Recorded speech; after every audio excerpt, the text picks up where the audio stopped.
அத்தியாயம் 1. வனிதா, உனக்கு phone. Hello, Vanitha speaking. குரலா இது? ஸ்பீக்கிங்னு சொல்லாத, கொஞ்சிங்னு சொல்லு. ஹாய் சிவா, எப்போ வந்த? காலையில் 8 மணிக்கு. உன் ஆஃபீஸ் நம்பரை பிடிக்கிறதுக்குள்ள என் விரல் அரை இன்ச்சு தேஞ்சு போச்சு. உன் மேஜைக்கு தனியாக ஒரு ஃபோன் வைக்க சொல்லக்கூடாதா? அது சரி, நான் இங்கே மேனேஜர் வேலையா பார்க்குறேன். உத்தரவு போடுறதுக்கு இங்கே என் டைப்ரைட்டருக்கு ரிப்பன் மாற்றணும்னா கூட கெஞ்ச வேண்டியிருக்கு. அதுக்கு தான் சொல்கிறேன், வேலையை விட்டுடுன்னு. யோசிக்கிறேன் கண்ணா. ஆமா, நாளைக்கு தானே வரதா சொன்னீங்க சிவா? டெல்லியில திடீர்னு குளிர் அதிகமாயிடுச்சா? உடனே உன் நினைப்பு வந்துச்சு. போங்கடா நீங்களும் உங்க மாநாடும்னு புறப்பட்டு வந்துட்டேன். பொய். காதலுக்கு பொய் அழகு. குளிர்ல கருத்துட்டீங்களா? நாக்கு மட்டும் மாறாம அப்படியே சிவப்பாதான் இருக்கு. மற்ற பாகங்கள் கொஞ்சம் கருத்து தான் இருக்கேன். ஒரு க்ரீம் இருக்கு, வாங்கி தரேன். ஒரே வாரத்துல ஒரிஜினல் நிறம் வந்துடும். வாங்கி தந்தா மட்டும் போதாது, பின்ன தடவியும் விடணும். ஆசை. என்ன செஞ்சிட்டு இருக்க? டைப்பு தான். ஒரு பேப்பர் எடுத்து, மதிப்பிற்குரிய மேனேஜர் ஐயா, எனக்கு திடீரென்று வயிற்று வலி ஏற்பட்டுள்ளதால் உடனடியாக லீவில் செல்ல அனுமதிக்க கோருகிறேன்னு எழுது. கடாசிட்டு புறப்பட்டு வா. எங்க? என் ஆஃபீஸுக்கு. உங்களுக்கு வேலை எதுவும் இல்லையா? உன்னை பார்க்கறத விட முக்கியமான வேலை வேற எதுவும் இருக்க முடியுமா? எனக்கு என்ன பாஸ், யார்கிட்டையும் லீவ் சொல்ல வேண்டியதில்லை. நீ வந்ததும் காரை எடுத்துக்கிட்டு புறப்பட்டுடலாம். புறப்பட்டு ஃபுல்லாக பெட்ரோல் நிரப்பிக்கலாம். ரோடு போகிற வழியெல்லாம் எய்ம்லெஸ்ஸாக போய்கிட்டே இருக்கலாம். போகிற இடமா முக்கியம், யார் கூட போகிறோங்கிறது தான் முக்கியம். கேட்க நல்லா தான் இருக்கு. புறப்பட்டு வர்றதுல என்ன சிக்கல்? பேனால இங்கு இல்லையா? சிவா, இன்னைக்குன்னு டைப் அடிக்க வேண்டிய ஸ்டேட்மெண்ட்ஸ் நிறைய என் டேபிளில் இருக்கு. எப்படி புறப்படுறது? அதான் வயிற்று வலின்னு ஐடியா சொல்கிறேனே. ஒரு லோக்கல் ஃபோன் வந்ததும் திடீர்னு வயிற்று வலி வந்துருமான்னு கேட்டாருன்னா யாருக்கு தெரியும்? என் செக்ஷனில் எல்லாருக்கும் தெரியும். 4 வருஷமாக வேலை தேடி இப்போ தான் கிடச்சிருக்கு சிவா. வேலையில் சேர்ந்து முழுசாக 1 மாதம் கூட முடியலை. இந்த பொய் அவசியமா? சரி, அதிகபட்சம் என்ன செய்வாங்க? வேலையை விட்டு நிறுத்திடுவாங்க. செய்யட்டுமே, நீ எதுக்காக கவலைப்படுற? நீ யாரு? மிஸ்ஸஸ் சிவாவாக போறவ. சிவா யாரு? ஒரு லீடிங் எக்ஸ்போர்ட் கம்பெனியோட மேனேஜிங் டைரக்டர். அதுக்காக? எனக்கு பிடிக்கல 4 பேருக்கு பதில் சொல்லிக்கிட்டு மாச சம்பளம் வாங்குற உன் ஸ்டேட்டஸ் எனக்கு பிடிக்கல. ஏற்கனவே சொல்லி இருக்கேன் சிவா. என்னன்னு? கல்யாணம் வரைக்கும் நான் வேலைக்கு போறேன்னு. சரி, தாலி கட்டுறதுக்கு கழுத்தை கொடுன்னா அதையாவது கொடுக்குறியா நீ? நான் மட்டும் முடிவெடுக்கிற விஷயமா? உங்க வீட்டில் எப்போ பேச போற? நீங்க என்னைக்கு எங்க அப்பா கிட்ட வந்து பேசுறேன்னு சொல்லுங்க. அதுக்கு முதல் நாள் நான் பேசுறேன். வந்துடுவேன். உங்க அப்பா மிலிட்ரியில இருந்து ரிட்டையர் ஆனவர்னு சொன்னியே, அங்கதானே உதறுது. லவ் பண்றப்ப உதறலையா? இல்லையே. ஏன் வனிதா, உங்க அப்பா ரிட்டையர் ஆகி வந்தப்ப ஏதாச்சும் துப்பாக்கி எடுத்துட்டு வந்தாரா? இல்லையே. இப்படி ஏதாச்சும் ஜோக் அடிச்சு நழுவிடுவீங்களே. நழுவலா? சீரியஸா சொல்லட்டுமா? நாளைக்கு ஈவினிங் 7 மணிக்கு உன் வீட்டுக்கு வந்து உங்க அப்பா கிட்ட பேசட்டுமா? நிஜமா? டபுள் நிஜம். சொன்னபடி நீ இன்னைக்கு ராத்திரியே உங்க அப்பா கிட்ட என்னை பத்தி ஒரு முன்னோட்டம் சொல்லி வச்சிடணும். சரியா? சரி. இப்ப புறப்பட்டு வரலையா? வேணாம் சிவா, என்னை பார்க்கணும்னு துடிப்பில்லையா? 15 நாள் ஆச்சு. துடிப்பு இருக்கு, இப்போ வேணாமே. பின்ன எப்போ? அதான் நாளைக்கு ஈவினிங் எங்க வீட்டில் பார்க்க போறோமே. அங்க பர்சனலா பேச முடியுமா? பர்சனலா கொடுக்க முடியுமா? பர்சனலா வாங்கிக்க முடியுமா? என்ன கொடுக்கணும், என்ன வாங்கணும்? உன் உதட்ட கேளு, பதில் சொல்லும். அப்போ இப்படி வச்சுக்கலாமா? எப்படி? நாளைக்கு உங்க அப்பா நம்ம காதலுக்கு சரி சொன்னதும் 2 பேரும் கோயிலுக்கு போறதா வேண்டுதலன்னு சொல்லிட்டு என்னோட புறப்பட்டு வந்துடுற. ஓகே? அப்பா சம்மதிச்சிடுவார்னு உங்களுக்கு அவ்வளவு நம்பிக்கையா? யா. எனக்கு என்ன மேடம் குறைச்சல்? பொறுமை ஒண்ணுதான். இதுவே நேர்ல நின்று சொல்லியிருந்தா தலையில குட்டி இருப்பேன். வச்சிடவா சிவா? ப்ளீஸ். ரொம்ப நேரமா குசு குசுன்னு பேசிட்டு இருக்கிறதால எல்லாரும் என்னையே பார்த்துக்கிட்டு இருக்காங்க. நோ, நான் தானே ஃபோன் செஞ்சேன். நானா வைக்கிற வரைக்கும் நீ ஃபோனை வைக்க கூடாது. ப்ளீஸ் சிவா. அப்படின்னா ஒன்று கொடுத்துட்டு வை. ஐயோ, ஆஃபீஸில் எப்படி? அப்போ வாங்கிக்கிறியா? ரொம்ப தான் திமிரு. வச்சிடுறேன். அத்தியாயம் 2. மே ஐ கமின் டாக்டர்? வாங்க, உட்காருங்க. தேங்க்யூ. சொல்லுங்க. டாக்டர், எனக்கு சொந்த ஊர் மெட்ராஸ். ஒரு பெரிய கம்பெனியில் நல்ல வேலையில் இருக்கேன். என் பேரை கேட்க வேணாம். வற்புறுத்தி கேட்டா பொய்யான பேர் தான் சொல்லுவேன். கோயம்புத்தூருக்கு கம்பெனி வேலையாக வந்தேன். விசாரிச்சேன். மனநோய் வைத்தியத்துல டாக்டர் தம்புராஜ் தான் நம்பர் 1 டாக்டர்னு சொன்னாங்க. அதான் பார்க்க வந்திருக்கேன். மெட்ராஸ்ல என் முகத்தை தொலைச்சிட்டு எங்கேயும் போக முடியாது. ஒரு சைக்கியாட்ரிஸ்ட் வீட்டு வாசல்ல நான் வெயிட் பண்ணிக்கிட்டு இருக்கிறத யாராச்சும் பார்த்தா என்னை பத்தி தப்பா நினைக்கலாம். ஸோ உங்களுக்கு அறிமுகம் இல்லாத என்கிட்ட கன்சல்ட் பண்ண வந்தீங்க. புரியுது. எதுக்கு கையை கட்டிக்கிட்டு இருக்கீங்க? ரிலாக்ஸ்டா இருங்க. உங்களுக்கு என்ன பிரச்சனை? என்கிட்ட நீங்க மனம் விட்டு பேசலாம். எதையும் மறைக்க வேண்டிய அவசியம் இல்லை. நீங்க ரகசியம் காப்பாத்துவீங்களா டாக்டர்? நிச்சயமா. எனக்கு அழகான பெண்ணுங்களை பார்த்தா அவங்கள கழுத்தை நெரிச்சு கொலை செய்யணும் மாதிரி ஒரு ஃபீலிங் ஏற்படுது. ரியலி? நிஜமாதான். ஏன் அப்படி? புரியலையே. அதுக்குத்தானே உங்ககிட்ட வந்திருக்கேன். இந்த மாதிரி எப்பையில இருந்து உங்களுக்கு தோணுது? 1 வருஷமா. விபரமா சொல்லுங்க. ஒரு அழகான பொண்ணை பாக்குறீங்க, உடனே உங்ககிட்ட என்ன ரியாக்ஷன் ஏற்படுது? மனசுல திடீர்னு ஒரு கோபம் வரும், விரல் எல்லாம் நடுங்குது, டென்ஷன் ஆகுது. இந்த அழகு ஆபத்தானது, இந்த அழகான பெண்ணை அழிச்சிடுன்னு என் மனசுல யாரோ உத்தரவு கொடுக்கற மாதிரி இருக்கு. அப்புறம் ஒரு சில நிமிஷங்கள் இந்த மாதிரி ஒரு எண்ணம் மனசுல நிலவுது. அப்புறம் தானா நான் நார்மல் ஆயிடுறேன். ச்சே, எதுக்காக இந்த பொண்ணை கொலை செய்ய நினைச்சோம்னு என்னையே நான் கேட்டுக்கிறேன். எந்த அழகான பெண்ணை பார்த்தாலும் இந்த எண்ணம் ஏற்படுதா? இல்ல, சில சமயம்தான். என் ஆபீஸ்ல 18 பெண்கள் வேலை பார்க்கறாங்க. அதுல 4-5 பேர் ரொம்ப அழகா இருப்பாங்க. அவங்களோட மணிக்கணக்கில் பேசிக்கிட்டு இருக்கிற சந்தர்ப்பம் எல்லாம் இருந்தப்போ கூட எனக்கு அந்த ஃபீலிங் ஏற்பட்டதில்ல. ஆனா பஸ்ல, தியேட்டர்ல, இப்படி பொது இடங்கள்ல ஒரே ஒரு செகண்ட் பார்க்குற சில பொண்ணுங்க மேல எனக்கு இந்த கொலை வெறி ஏற்பட்டிருக்கு. அறிமுகமாகி நல்லா பழகிட்டு இருக்கிற பொண்ணுங்களை பார்க்குறப்போ இந்த எண்ணம் ஏற்படுறதில்லன்னு சொல்லலாமா? அப்படியும் சொல்லிட முடியாது சார். நான் குடியிருக்கிற வீட்டுக்கு பக்கத்துல ஒரு பொண்ணு, ரம்யான்னு பேரு. அந்த பொண்ணு என்கிட்ட சகஜமா பேசும், பழகும். ஒரு நாள் எங்க வீட்டு மொட்டை மாடியில நாங்க 2 பேரும் ஹைக்கூ கவிதைகள் பத்தி பேசிக்கிட்டு இருந்தோம். திடீர்னு மின்னல் அடிச்ச மாதிரி எனக்குள்ள அந்த கொலை எண்ணம் வந்துடுச்சு. என்ன செஞ்சீங்க? இதுவரைக்கும் இவளை அழிச்சிடுன்னு மொட்டையா ஒரு வரி உத்தரவு குரல் தான் எனக்குள்ள ஒலிக்கும். இந்த தடவை என் மூளைக்கு அந்த குரல் தொடர் உத்தரவே கொடுக்க ஆரம்பிச்சிடுச்சு. எப்படி? இந்த ரம்யா கிட்ட பேசிக்கிட்டே அவளை கைப்பிடி சுவர்கிட்ட அழைச்சிக்கிட்டு போ அப்படின்னு உத்தரவு கேட்டது. நானும் அவகிட்ட வா அங்க நின்னு பேசலான்னு அழைச்சிட்டு போனேன். அப்புறம் அடுத்து அவளோட 2 காலையும் திடீர்னு தூக்கி அவளை மொட்டை மாடியில இருந்து கீழே தள்ளுன்னு அடுத்த உத்தரவும் கேட்டுது. கிட்டத்தட்ட அந்த உத்தரவுப்படி நான் செயல்படவே இருந்தேன். நல்ல வேளையா அவ பிழைச்சா. எப்படி? திடீர்னு அவளோட வாட்சை பார்த்துட்டு பதறி ரேடியோல ஒரு முக்கியமான நிகழ்ச்சி கேட்கணும்னு சொல்லிட்டு புறப்பட்டு போயிட்டா. அவ போகாம தாமதிச்சிருந்தா நான் நிச்சயமா அந்த கொலைய செஞ்சிருப்பேன். எனக்குள்ள ஒலிச்ச உத்தரவுப்படி அவ உயிர் போயிருக்கும். வெறும் குரல் ஒலி மட்டும் கேட்டுக்கிட்டு இருந்தது. கொஞ்ச நேரத்துல நார்மல் ஆகிட்டு இருந்தது. இப்போ ஒரு எண்ணத்தோட நிக்காம உத்தரவுகள் கிடைக்குது. என்ன திட்டம் போட சொல்லுது. இது என்ன எவ்வளவு தூரத்துல கொண்டு போய் நிறுத்துமோன்னு பயமா இருக்கு. நான் ஒரு டாக்டரை சந்திச்சாக வேண்டியது ரொம்ப அவசியம்னு உணர்ந்ததால உங்ககிட்ட வந்தேன். என்ன கொலைகாரன் ஆக்கிடாம நீங்க தான் டாக்டர் காப்பாத்தணும். அந்த உத்தரவுகள்ல இருந்து நீங்க தான் விடுதலை தரணும். ப்ளீஸ். எந்த நேரத்துல என்னால விபரீதம் நடக்குமோன்னு பயமா இருக்கு. இதோ பாருங்க மிஸ்டர், உங்களை என்னால குணப்படுத்த முடியும். ஆனா நீங்க என்ன முழுசா நம்பணும். நம்புறேன். உண்மையை மட்டும் பேசணும். சரி, உங்களை உண்மையா எனக்கு அறிமுகப்படுத்திக்கணும். அதான் சொன்னேனே, மெட்ராஸ்ல ஒரு கம்பெனில வேலை பார்க்கறேன்னு. எந்த கம்பெனி? என்ன வேலை? உங்க பேர் என்ன? இப்பதானே சொன்னேன் உண்மை பேசணும்னு. ரைட், என் பேரு நிரஞ்சன். நான் பாப்புலர் டயர்ஸ்ல அசிஸ்டன்ட் மேனேஜரா இருக்கேன்.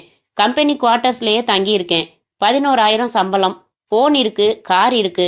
நிம்மதி மட்டும் இல்ல. ஏன்? இந்த குரல் தொந்தரவால தான். குவார்ட்டர்ஸ்ல நீங்க மட்டும்தான் இருக்கீங்களா? ஆமா. சாப்பாடு எல்லாம் ஹோட்டல்ல தான். உங்க குடும்பம் பத்தி சொல்லுங்க. எனக்கு இன்னும் கல்யாணம் ஆகல. உங்க அப்பா அம்மா அவங்கள பத்தி கேட்காதீங்க, கோபம் வரும். ஏன்? அது வேணாம், விட்டுடுங்க. நோ, நீங்க சொல்லி ஆகணும் நிரஞ்சன். ஏன்னா அழகு மேல ஒரு வெறுப்புணர்ச்சி உங்க மனசுல எப்படி படிஞ்சதுன்னு எனக்கு தெரிஞ்சாகணும். உங்க மனநோயோட வேர் எனக்கு தெரியணும். அப்பதான் சரியான வைத்தியம் செய்ய முடியும். மற்ற நோய்களை எக்ஸ்ரே எடுத்து ஸ்கேன் பண்ணி பிளட் டெஸ்ட் செஞ்சு தெரிஞ்சுக்க முடியும்.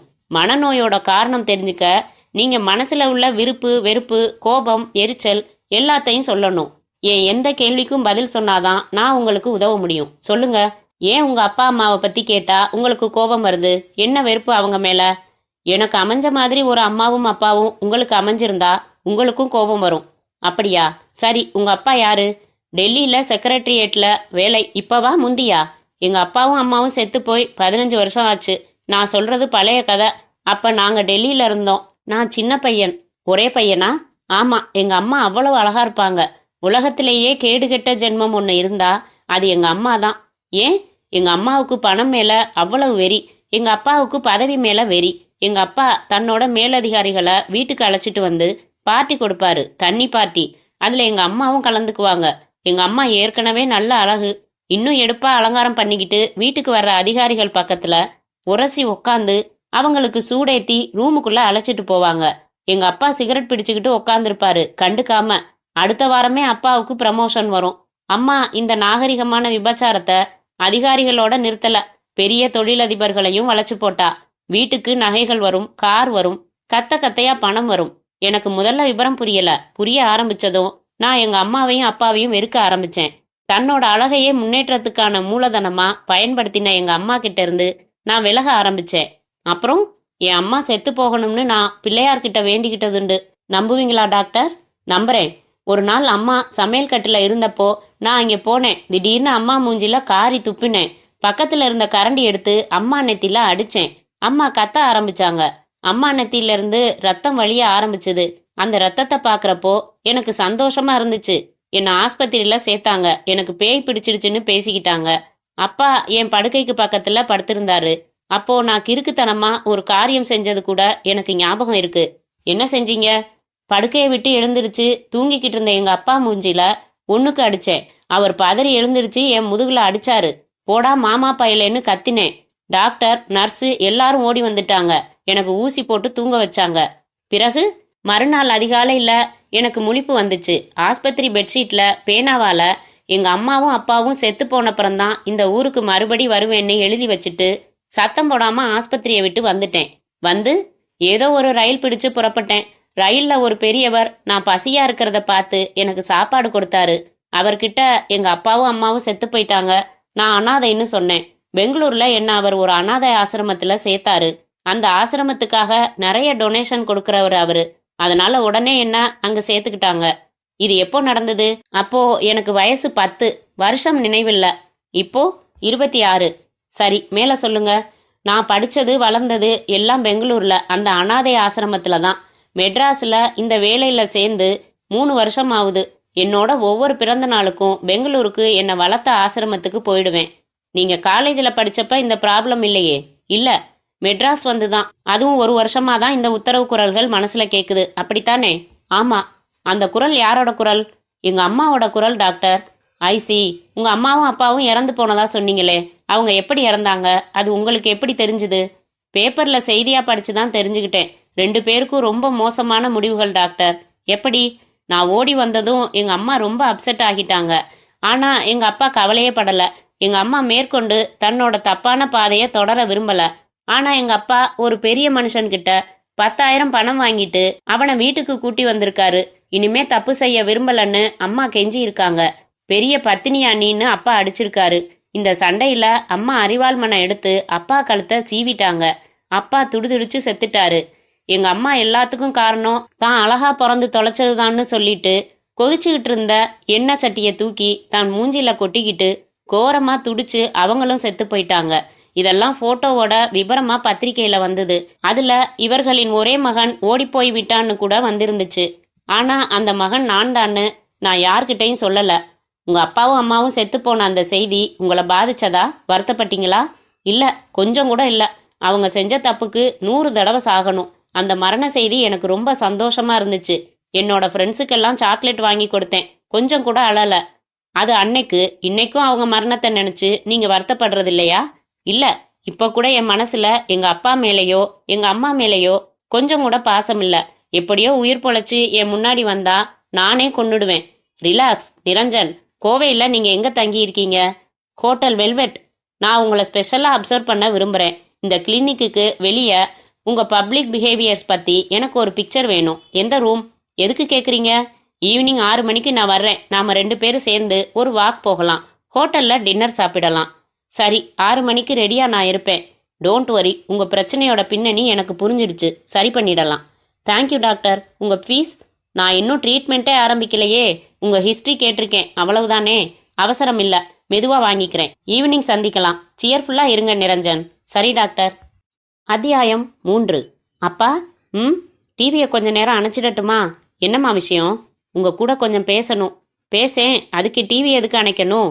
பேச போறது முக்கியமான விஷயம். அப்போ அணைச்சிடு. அம்மா, நீங்களும் கொஞ்சம் இப்படி உட்காருங்க.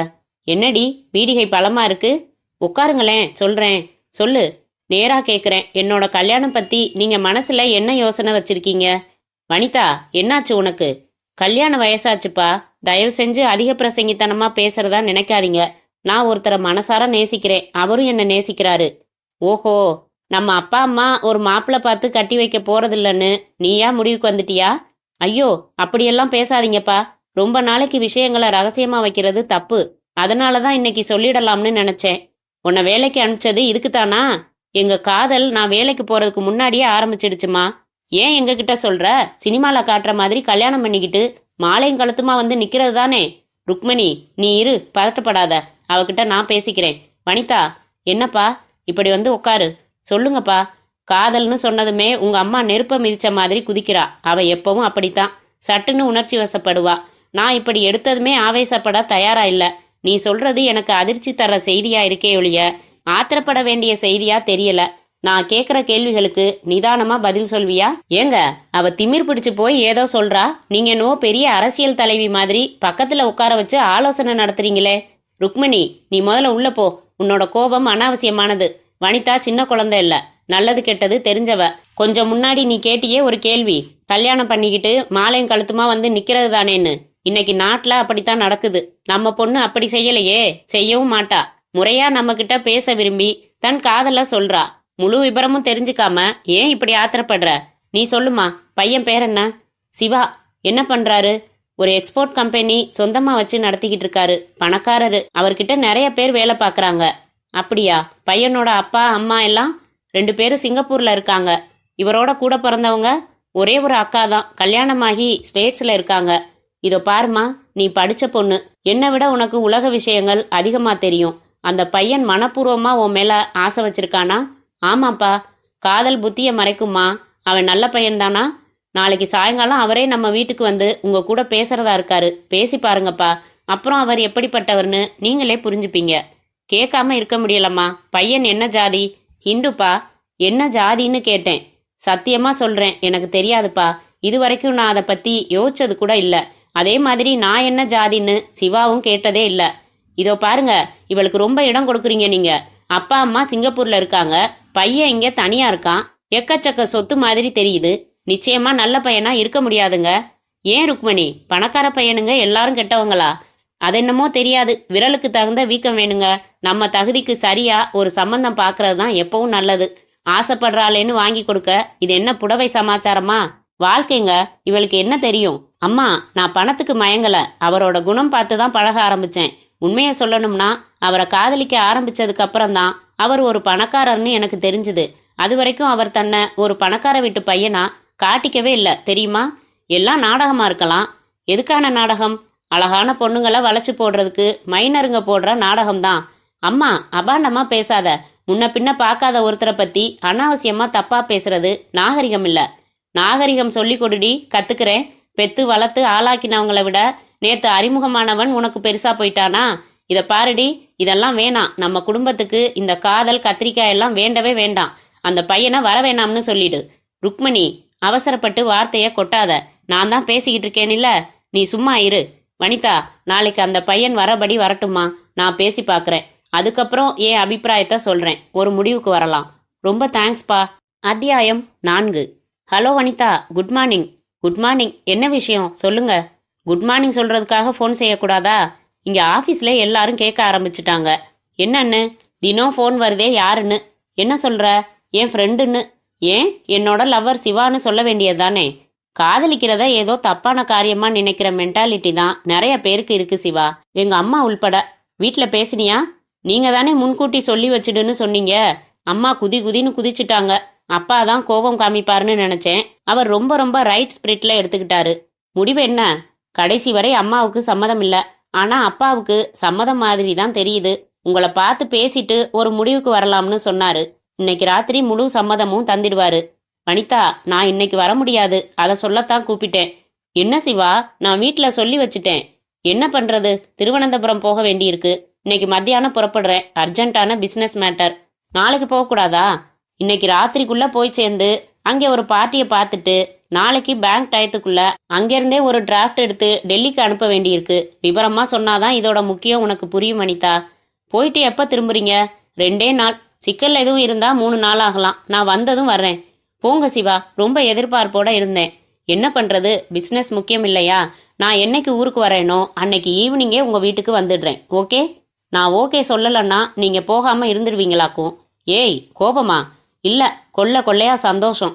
மூட் அவுட் ஆகிட்ட. இனிமே நான் எவ்வளவு சமாதானம் சொன்னாலும் எடுபடாது. எனக்கும் கஷ்டமா தான் இருக்கு. திடீர்னு இந்த வேலை முளைச்சிடுச்சு.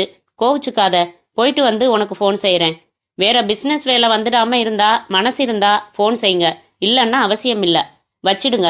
என்னங்க ஃபோன் பண்ணீங்களா? பண்ணினேன் ருக்மணி. ஆஃபீஸை 5:30க்கெல்லாம் பூட்டியாச்சான். வாட்ச்மேன் தான் பேசினான். எந்த ஸ்டாஃபும் உள்ள இல்லையாம். எல்லாரும் போயாச்சான். மணி என்ன ஆகுது இப்போ? 8:30 ஆச்சே. 7 மணிக்கு அந்த சிவா வர்றான்னு சொன்னான். 1 மணி நேரம் பர்மிஷன் போட்டுட்டு 5 மணிக்கெல்லாம் வீட்டுக்கு வந்துடுறேன்னு சொல்லிட்டு தானே ஆஃபீஸுக்கு போனா. இவ்வளவு நேரமாச்சு. அவளையும் காணோம், அந்த பையனையும் காணோம். எனக்கு எதுவுமே புரியல ருக்மணி. என்ன பதறாதன்னு சொல்லுவீங்க, நீங்க கிடந்து இப்படி பதறீங்களே. 2 பேரும் தான் ஜோடியா எங்கேயாச்சும் சுத்த போயிருப்பாங்க. கையோட அவனை அழைச்சிட்டு வரலாம்னு அவன் வீட்டுக்கு போயிருக்கலாம். அங்கே ஏதாச்சும் லேட் ஆகி இருக்கலாம். வருவாங்க, உட்காருங்க. அந்த சிவாவோட ஆஃபீஸ் அட்ரஸோ வீட்டு அட்ரஸோ வாங்கி வச்சுக்கல பாரு. தெரிஞ்சா அங்க ஃபோன் பண்ணியாவது பார்க்கலாம். அட என்னங்க இது? அவ என்ன சின்ன பாப்பாவா? புருஷனை தானே தேடிக்கிற அளவுக்கு விபரமான பொண்ணுதான். வருவா. உங்களுக்கு தோசை ஊத்தட்டுமா இல்ல இட்லியா வச்சு தரட்டுமா? இரு, அவ வந்துடட்டும். எனக்கு பசிக்குது, நான் சாப்பிட்டுடுறேன். நீங்க மெதுவா உங்க பொண்ணு வந்ததும் சாப்பிடுங்க. அத்தியாயம் 5. மரியாதையா சொல்லு, செயினை எங்க உருக்கின? சத்தியமா இல்லங்கய்யா. உருக்குனியா வித்தியா? எந்த கடையில வித்த? இன்ஸ்பெக்டர் ஐயா, சாமி சத்தியமா செயினை நான் திருடலையா. முதலாளி வீட்டுல 10 வருஷம் உப்பை தின்னவனா. துரோக நினைப்பு வருமுங்களா? 10 வருஷமா உப்பையே தின்னுட்டியே, இனிமே ஸ்வீட் காரம் எல்லாம் திங்கலான்னு நினைப்பு வரும்டா. இப்பெல்லாம் நேத்து பழகினவனா நம்பலாம் போலி இருக்கு. பல வருஷமா நம்பிக்கையா இருக்கிறவன் தான் துரோகம் பண்றானுங்க. இது வரைக்கும் உன்னை அடிக்காம விசாரிச்சுக்கிட்டு இருக்கேன். பெல்ட்டை கலட்டட்டுமா? வேணாங்கய்யா, என்னை நம்புங்கய்யா. என் முதலாளியோட பொண்ணு செயினை காலேஜில் தொலைச்சிருக்கும்யா. பழிய என் மேல போட்டுட்டாங்கய்யா. தீர விசாரிங்க. ஏண்டா எனக்கு கதை வசனமா சொல்லித்தர? ஐயோ அடிக்காதீங்கய்யா. போலீஸ் ஸ்டேஷனுக்கு கூட்டிட்டு வந்தது பூமாலை போடுறதுக்கா? அம்மா வலிக்குதுயா. அதுக்கு தானே அடிக்கிறது. திருடுனதை ஒத்துக்கோ. ஐயா இருங்கய்யா, உண்மையை சொல்லிடுறேன். பெரிய மனுஷங்க வீட்டு பிள்ளைங்க தப்பு பண்ணுவாங்க. அதுக்கு நான் அடிபட்டு சாகணுமா? கல்யாணமாக வேண்டிய பிள்ளையாச்சேன்னு பார்த்தேன். நீங்க உதைக்கிற உதையில ஏன் உசுறு போயிடும் போல இருக்கு. உண்மைதான், அந்த செயினை நான் நகைக்கடையில வித்தேன். ஆனா திருடி விக்கல. விற்க சொன்னாங்க. விற்க சொன்னாங்களா? யாரு? என் மேல திருட்டு பட்டம் கட்டிட்டு நிக்கிறாரே என் முதலாளி, இவரோட பொண்ணு தான். அதோட செயினை கலட்டி கொடுத்து என்ன விலைக்கு போனாலும் வித்து பணம் வாங்கிட்டு வந்து கொடுன்னு அந்த பொண்ணு தான் சொல்லுச்சு. வீட்டில் கேட்டா தொலைஞ்சு போச்சுன்னு சொல்லிடுறேன்னு சொல்லுச்சு. எதுக்கு செயினை விற்கணும்? உண்மையை சொன்னா என் முதலாளி மனசு கஷ்டப்படுவாரியா. அந்த பொண்ணுக்கு போதை மருந்து சாப்பிட்ற பழக்கம் இருக்கு. அந்த மருந்து வாங்க காசு தேவைப்படுது. அதுக்காகத்தான். இதை நீ ஏன் முதலாளி கிட்ட சொல்லல? எங்க அப்பா கிட்ட உண்மையை சொன்னா மொட்டை மாடியில இருந்து குதிச்சுடுவேன்னு பயமுறுத்துச்சியா. மிஸ்டர் சேதுராமன், கேட்டுக்கிட்டீங்களா? தப்ப உங்க வீட்டுக்குள்ள வச்சுக்கிட்டு பல வருஷமா உண்மையா உழைச்ச உங்க வேலைக்காரனை உடனே சந்தேகப்பட்டீங்களே. இவன் தான் எடுத்திருக்கணும்னு அடிச்சு சொன்னீங்களே. புகாரை வாபஸ் வாங்கிட்டு வீட்டை திருத்துற வேலையை முதல்ல பாருங்க. Sorry sir. பரவாயில்ல, இவனை தொடர்ந்து வேலையில வச்சுக்கோங்க. விரோதம் காட்டாதீங்க. போப்பா. ஹலோ, ஆமா, இன்ஸ்பெக்டர் அர்ஜுன் தான் பேசுறேன். சொல்லுங்க சார். போயிடுச்சே சார். அந்த ஃபைலை 2 நாளைக்கு முன்னாடியே அனுப்பி வச்சுட்டேன். Okay sir. வணக்கம், உட்காருங்க. என் பேரு சுந்தரம், ரிட்டையர்டு மிலிட்ரி மேன். என் பொண்ணு பேரு வனிதா. முந்தா நாள் ஈவினிங்ல இருந்து என் பொண்ணை காணல சார். காலையில கலகலப்பா ஆஃபீஸ் போனவ வீடு திரும்பல. நேத்து பூரா எங்களுக்கு தெரிஞ்ச வழிகள்ல எல்லாம் விசாரிச்சு பார்த்துட்டோம். அவளை பத்தி எந்த தகவலும் இல்ல. இன்னைக்கு தபால்ல இந்த லெட்டர் வந்தது, படிச்சு பாருங்க. அன்புள்ள அப்பா அம்மாவுக்கு உங்கள் அன்பு மகள் வனிதா வணக்கத்துடன் எழுதி கொண்டது. உங்களுக்கு நான் ஒரு அதிர்ச்சியான தகவலை சொல்லப் போகிறேன். நான் மோகன் என்பவரை மனதார நேசித்தேன். உங்கள் அனுமதி என் காதலுக்கு கிடைக்காது என்று தெரியும். அவருடைய வீட்டிலும் எங்கள் காதலுக்கு பலத்த எதிர்ப்பு. ஆகவே நாங்கள் இருவரும் ஊரை விட்டு புறப்பட்டு விட்டோம். வேறு ஊரில் புதிய வாழ்க்கை துவங்க புறப்பட்ட எங்களை மனம் இருந்தால் வாழ்த்துங்கள். என்றாவது ஒரு நாள் சந்திக்க வருவோம். தயவு செய்து அதுவரை தேட வேண்டாம். இப்படிக்கு வனிதா. இந்த லெட்டர்ல இருக்கிற கையெழுத்து என் பொண்ணோடது தான் இன்ஸ்பெக்டர்.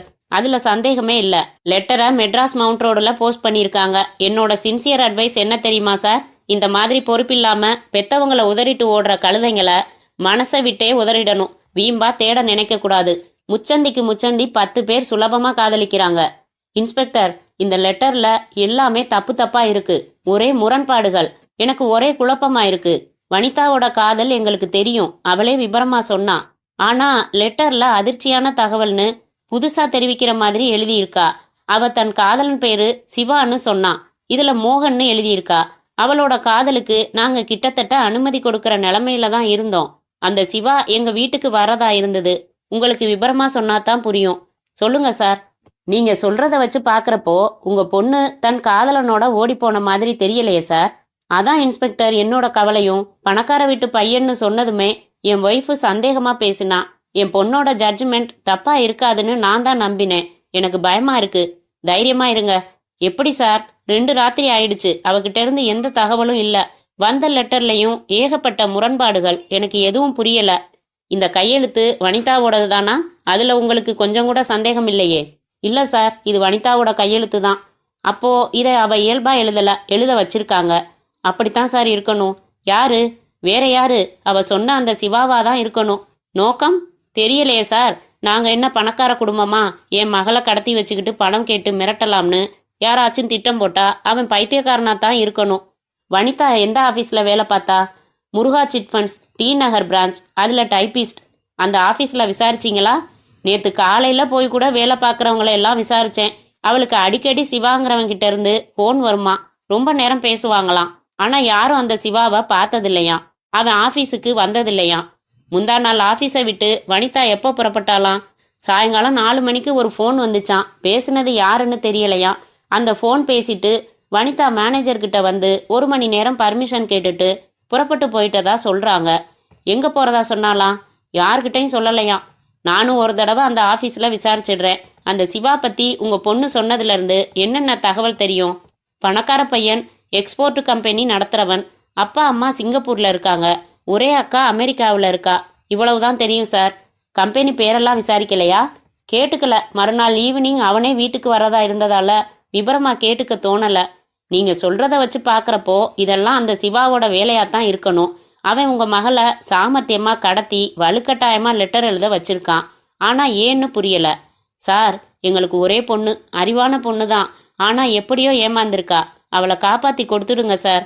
கண்டிப்பா. உங்க வீட்டுல வனிதாவோட ரூம்ல அந்த சிவா பத்தி ஏதாவது தகவல் கிடைக்குதான்னு தேடி பார்த்தீங்களா? இல்ல சார், எங்களுக்கு தோணல. அவளோட 4-5 ஃப்ரெண்ட்ஸை தான் சிவாவை தெரியுமான்னு கேட்டு பார்த்தேன். யாருக்கும் தெரியல. அந்த சிவா எழுதின லெட்டர், சேர்ந்து எடுத்துக்கிட்ட போட்டோ, இந்த மாதிரி ஏதாவது உங்க வீட்டுல வனிதாவோட ரூம்லயே நமக்கு கிடைக்க வாய்ப்பு இருக்கு. வாங்க முதல்ல உங்க வீட்டுக்கு போகலாம். அத்தியாயம் 6. Good evening sir. Good evening. உட்காருங்க சாலமன். நான் கொடுத்த 2 அட்ரஸ்லையும் விசாரிச்சிங்களா? விசாரிச்சிட்டேன் சார். அந்த 2 பொண்ணுங்களும் வனிதாவை சந்திச்சே ரொம்ப நாளாச்சுன்னு சொல்றாங்க. வனிதா காதலிச்சாலான்னு ஆச்சரியமா கேக்குறாங்க. குழப்பமா இருக்கே சாலமன். வனிதா காணாம போனது 10ஆம் தேதி. இன்னைக்கு தேதி 16. இந்த 4 நாள்ல நாமும் எல்லா கோணங்கள்லையும் விசாரிச்சு பார்த்துட்டோம். வனிதா வீட்டுல அந்த சிவா பத்தி எந்த தகவலும் கிடைக்காதது நம்ம துரதிருஷ்டம். ஆபீஸ்ல கூட வேலை பார்க்கறவங்க, தோழிங்க யாருக்கும் சிவா பத்தி தெரியல. வனிதாவோட அப்பா சிவா பத்தி கொடுத்த தகவல்களை வச்சுக்கிட்டு எக்ஸ்போர்ட் கம்பெனிகள்லையும் விசாரிச்சிட்டோம். எனக்கு நோக்கம் புரியல சாலமன். வனிதாவுக்கு 2 முடிவுகள் தான் சார் நடந்திருக்க முடியும். என்ன? அந்த சிவா அவளை கடத்தி பம்பாய் சிவப்பு விளக்கு பகுதிக்கு வித்திருக்கலாம். இல்லைன்னா சாமர்த்தியமா கொலை செஞ்சிருக்கலாம். எதுக்காக கொலை செய்யணும்? சிம்பிள். அவனோ பணக்காரன், இவளோ மிடில் கிளாஸ். ஆனா அழகான பொண்ணு. ஜஸ்ட் லைக் தட் அவளை அனுபவிக்கிறதுக்காக காதல்னு நாடகம் ஆடி இருக்கலாம். அவன் நோக்கம் நிறைவேறிடுச்சு.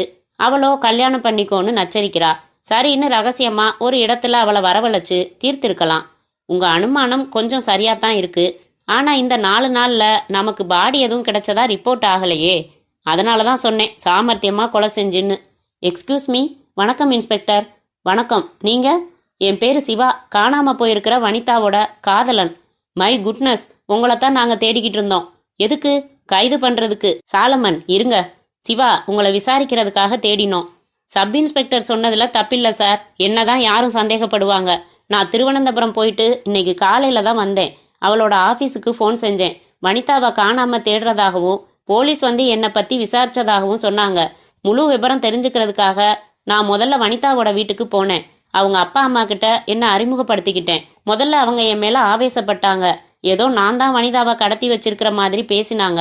ஆனா பொறுமையா நான் ஊர்ல இல்லைங்கிற விளக்கம் சொன்னேன். வனிதா பத்தி ஏதாவது தகவல் தெரிஞ்சுதான்னு கேட்டுட்டு போறதுக்காகத்தான் ஸ்டேஷனுக்கு வந்தேன். ஐசி, நீங்க என்னைக்கு திருவனந்தபுரம் போனீங்க? 10ஆம் தேதி மத்தியானம். எதுல போனீங்க? கார்ல. செல்ஃப் டிரைவிங்கா? இல்ல, டிரைவரோட தான். திருவனந்தபுரத்துல என்ன வேலை? பிசினஸ் சம்பந்தமா ஒரு சப்ளையரை பார்க்க வேண்டி இருந்துச்சு. எங்க தங்கினீங்க? Hotel Sindhuri, room number 717.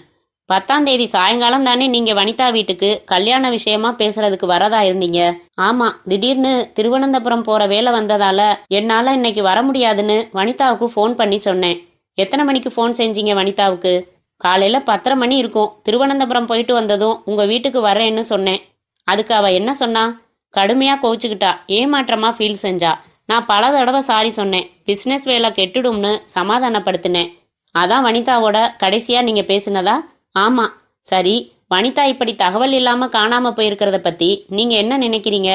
அவங்க அப்பா தபால்ல வந்த லெட்டரை பத்தி சொன்னாரு. அதை வச்சு பாக்குறப்ப அவ காணாம போகல, சாமர்த்தியமா கடத்தப்பட்டிருக்கா. கடத்தினவன் வனிதாவை இனிமே யாரும் தேடக்கூடாதுன்னு தான் அவளை அப்படி எழுத சொல்லியிருக்கான். சிவா, இன்னொரு விஷயத்தையும் யோசிக்கணும். லெட்டர்ல மோகன்னு குறிப்பிட்டிருக்கு. சோ அவனுக்கு வனிதா நிஜமாகவே சிவாவை காதலிக்கிற விஷயம் தெரியல.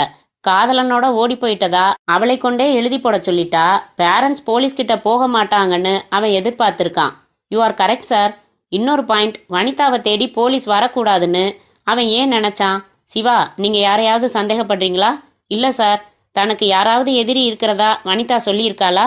இல்ல. மேற்கொண்டு என்ன நடவடிக்கை சார் எடுக்க போறீங்க? தமிழ்நாடு முழுக்க எல்லா ஸ்டேஷன்களுக்கும் வனிதாவோட போட்டோவை அனுப்பி வச்சாச்சு. பாம்பேக்கு கூட அனுப்பியிருக்கோம். கூடுமான வரைக்கும் பேப்பர்ல செய்தி வராம விசாரிங்கன்னு வனிதாவோட அப்பா கேட்டுக்கிட்டாரு. இனிமே வேற வழி இல்ல. நாளைக்கு பேப்பர்ல வனிதாவோட போட்டோவோட செய்தி கொடுத்துடலாம்னு இருக்கோம். செய்யுங்க சார். இதுல என்னோட உதவி என்ன வேணும்னாலும் செய்யறேன். செலவை பத்தி கவலை இல்ல சார். வனிதாவை எப்படியும் காப்பாத்தி ஆகணும். We will try our level best. நீங்க ஒரு ஸ்டேட்மெண்ட்டை எழுதி கொடுத்துடுங்க. அதுல உங்க அட்ரஸ், போன் நம்பர் எல்லாம் கொடுத்துடுங்க. ஷியூர். சாலமன். Yes sir. இப்போ வந்துட்டு போறானே சிவா, அவனை முழுக்க சந்தேக லிஸ்ட்ல இருந்து விலக்கிட வேணாம். இவனை ரகசியமா கண்காணிக்க ஏற்பாடு பண்ணுங்க. இவனோட டெலிஃபோன் நம்பரை ஒட்டு கேட்கணும். சரி சார்.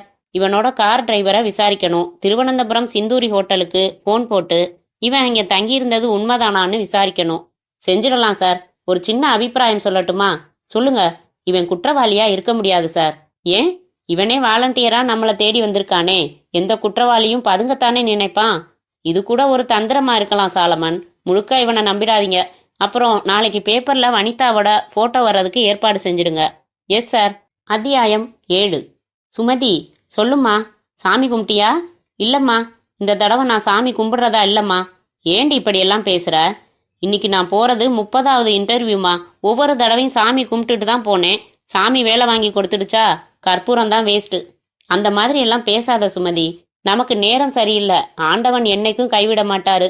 உன்னை கல்யாணம் பண்ணி கொடுத்து பேரனை மடியில போட்டு கொஞ்ச வேண்டியனா உன்னை வேலைக்கு அனுப்ப முயற்சி பண்றேனே, அதான் சாமிக்கு பிடிக்கலையோ என்னவோ. தொடர்ந்து சோதனைகளையே கொடுத்தாலும் எப்படித்தான் நீ சாமியை நம்புறியோ. நான் புறப்படட்டுமா? நிஜமாவே நீ சாமியை கும்பிட போறதில்லையா? இல்ல இல்ல இல்ல. உனக்கும் சேர்த்து நான் கும்பிட்டுட்டேன். எனக்கு என்னவோ இந்த வேலை நிச்சயமா கிடைச்சிரும்னு நம்பிக்கையா மனசுல படுது. போயிட்டு வா. இருமா, தலையில பூ வச்சுக்கிட்டு போ. திரும்பு. சீக்கிரம், டைம் ஆச்சு. எத்தனை மணிக்கு இன்டர்வியூ முடியும் சுமதி? ஆரம்பிக்கிறது காலையில 10 மணிக்குன்னு போட்டிருக்கு. எத்தனை பேரை கூப்பிட்டுருக்காங்கன்னு தெரியலம்மா. என்னை எப்போ கூப்பிட்டு இன்டர்வியூ பண்ணுவாங்கன்னு தெரிந்த பாடில்ல. எப்படி பார்த்தாலும் அவங்களோட நேரத்துக்குள்ளேயே முடிச்சுக்குவாங்க. நான் வர்றதுக்கு முன்ன பின்ன ஆனாலும் கவலைப்படாம இரு. மத்தியானம் சாப்பாடு தோது போல பாத்துக்கிறேன். வரட்டுமா? கொஞ்சம் இருடி. என்னம்மா மறுபடியும்? கன்னத்துல சின்னதா ஒரு திருஷ்டி போட்டு வச்சுட்டு போ சுமதி. இன்னைக்கு நீ ரொம்ப அழகா இருக்க. என் கண்ணே பட்டுடும் போல இருக்கு. போம்மா, அதெல்லாம் வேணாம், வர்றேன். உங்க பேர் என்ன? மாலதி. நீங்க? சுமதி. என் டோக்கன் நம்பர் 27. இப்பத்தான் 7ஆம் நம்பர் கூப்பிடுறாங்க. உங்க நம்பர்? உங்களுக்கு அப்புறம்தான் 34. ஒருத்தர் இன்டர்வியூ பண்ணி வெளியில அனுப்புறதுக்கு 10 நிமிஷம் ஆகுது. நம்மளை கூப்பிடுறதுக்கு மத்தியானத்துக்கு மேல ஆயிடும். எத்தனை பேரை செலக்ட் பண்றாங்களாம்? 30 பேரை செலக்ட் பண்றாங்களாம். 240 பேருக்கு கார்டு போயிருக்கு. வெளியூர் பிரான்ச்சில் போஸ்டிங் போட்டா நீங்க போவீங்களா? எங்க போட்டாலும் போவேன். எனக்கு ஒரு வேலை அவசியமா தேவைப்படுது. நான் மெட்ராஸ்ல தவிர வேற எங்க போட்டாலும் போக மாட்டேன். எனக்கு வேலைக்கு போயாகணும்னு கட்டாயம் இல்லை. வீட்டில் போர் அடிக்குது, அதனால அப்ளை செஞ்சேன். உங்களை மாதிரி பொண்ணுங்களால தான் எங்களுக்கு வேலை கிடைக்க மாட்டேங்குது. உண்மைதான்.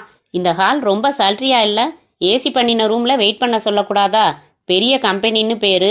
சுமதி, வெளியில ஒயிட் கலர் ஃபியட் ஒன்று நிக்குது, தெரியுதா? ஆமா. அதுக்கு பக்கத்துல சிகரெட் பிடிச்சுக்கிட்டு நிக்கிறானே ஒருத்தன், அவனை உங்களுக்கு தெரியுமா? எங்கேயோ பார்த்த மாதிரி தான் இருக்கு. ஏன்? கொஞ்சம் முன்னாடி இந்த ஹாலுக்குள்ள வந்து வெயிட் பண்ணிட்டு இருக்கிற நம்மளை எல்லாம் பார்த்தான். அவன் யாரையோ தேடுன மாதிரி இருந்துச்சு. நீங்க அப்போ தண்ணி குடிக்க போயிருந்தீங்க, அதனால கேட்டேன். எங்கேயோ பார்த்த மாதிரி ஞாபகம் இருக்கு. எங்கன்னு சட்டுன்னு நினைவுக்கு வர மாட்டேங்குது. ஒருவேளை அவன் உங்களைத்தான் தேட வந்திருக்கலாம். போய் விசாரிச்சிடுங்களேன். பார்த்த ஞாபகம் வேற இருக்குன்னு சொல்றீங்களே. ஆமா, சரியா ஞாபகத்துக்கு வராம என்னன்னு கேக்குறது? இதுல என்னங்க இருக்கு? எக்ஸ்கியூஸ் மீ, நீங்க என்ன தேடியா வந்தீங்கன்னு கேளுங்க. ஆமாம்னு சொல்லிட்டு போறான், இல்லன்னா இல்லன்னு சொல்லிட்டு போறான். ஏதாவது முக்கியமான தகவலா இருந்துட போகுது. போய் விசாரிச்சுட்டு வந்துடுங்க. சரி, கேட்டுட்டா போச்சு. என் ஹேண்ட்பேக் இங்கே இருக்கட்டும், பார்த்துக்கங்க. நான் போய் பேசிட்டு வந்துடுறேன். Excuse me sir. எஸ், நீங்கள் என்ன தேடியா வந்தீங்க? ஆமாம், மிஸ் சுமதி தானே நீங்கள்? இன்டர்வியூ ஹாலில் வந்து தேடி பார்த்தேனே, அப்போ உங்களை காணோமே. தண்ணி குடிக்க போயிருந்தேன். நீங்கள் யாருன்னு என்ன தெரியுதா உங்களுக்கு? சட்டுன்னு ஞாபகத்துக்கு வரல சார். சரி, காரில் ஏறுங்க, கொஞ்சம் உங்களோட பேச வேண்டியிருக்கு. பரவாயில்ல, இங்கேயே சொல்லுங்களேன். இங்கே வச்சு பேசுகிற விஷயம் இல்லைங்க சுமதி. காரில் ஏறுங்கன்னா மரியாதையாக ஏறணும், இல்லைன்னா இது என்னன்னு தெரியுதா? சத்தம் போடாமல் உங்கள் உடம்புல பொத்தல் போட்டுடும். ஐயோ, எதுக்காக என்ன? ஏறுமா முதல்ல, சத்தியமாக சுட்டுடுவேன். ஹலோ, அவசர போலீஸா? ஆமாம், யார் நீங்கள்? என் பேர் மாலதி. நுங்கம்பாக்கத்தில் டிப்ளமேட்டிக் லெதர் கம்பெனியோட ஆஃபீஸுக்கு பக்கத்துல இருந்து பேசுகிறேன். என்ன விஷயம் சொல்லுங்க. இங்கே வேலைக்கு இன்டர்வியூ நடக்குது, அதுக்காக நான் வந்தேன். சுமதின்னு ஒரு பொண்ணு என் பக்கத்தில் உட்கார்ந்து இருந்துச்சு. அதுவும் இன்டர்வியூக்காக வந்த பொண்ணு தான். சரி, யாரோ ஒருத்தன் வெள்ளை ஃபியட் காரில் வந்தான். தனக்கு தெரிஞ்ச முகமா இருக்கேன்னு விசாரிக்கிறதுக்காக இந்த பொண்ணு சுமதி ஹாலை விட்டு வெளியில போனா. அவன்கிட்ட போய் பேசினா. நான் கவனிச்சுக்கிட்டு இருந்தேன். திடீர்னு அவன் ஒரு சின்ன ரிவால்வரை எடுத்து அவன் இடுப்புல ரகசியமா வச்சு மிரட்டி கார்ல ஏத்திக்கிட்டு போயிட்டான். அவளோட ஹேண்ட்பேக் என்கிட்ட தான் இருக்கு. கார் நம்பர் நோட் பண்ணீங்களா? அதுக்குள்ள டிராஃபிக்ல கலந்து வண்டி வேகமா போயிடுச்சு. ஆனா வெள்ளை கலர் ஃபியட். அந்த ஆளை என்னால அடையாளம் காட்ட முடியும் சார். நீங்க அங்கேயே இருங்க, வரோம். அத்தியாயம் 8. Good evening Sumathi. மயக்கம் இன்னும் இருக்கா? தெளிஞ்சிடுச்சா? ஐயோ, நீ யாரு? இது எந்த இடம்? எதுக்காக என்ன கடத்திக்கிட்டு வந்து அடைச்சு வச்சிருக்க? இரு பேபி, ஒவ்வொரு கேள்விக்கா பதில் சொல்றேன். என்ன நீ சந்திச்சிருக்க சுமதி, ஒரே ஒரு தடவை. நிச்சயமா நீ மறந்து போயிருப்ப. ஆனா நான் உன்னை மறக்கல. மறக்க விடாம செஞ்சது உன் அழகு. ஊருக்கு வெளியில இந்த வீட்டை நான் வாடகைக்கு பிடிச்சிருக்கிறது சில சௌகரியங்களுக்காக.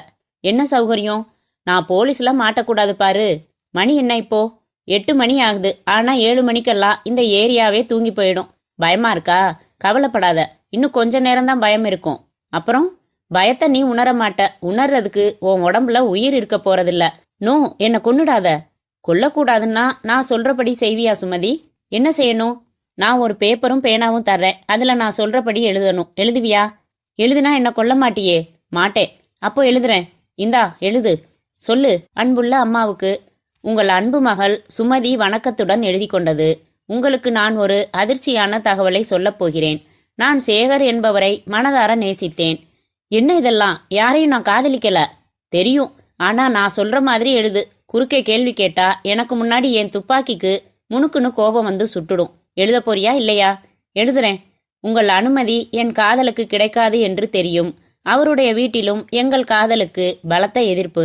ஆகவே நாங்கள் இருவரும் ஊரை விட்டு புறப்பட்டு விட்டோம். வேறு ஊரில் புதிய வாழ்க்கை துவங்க புறப்பட்ட எங்களை மனமிருந்தால் வாழ்த்துங்கள்.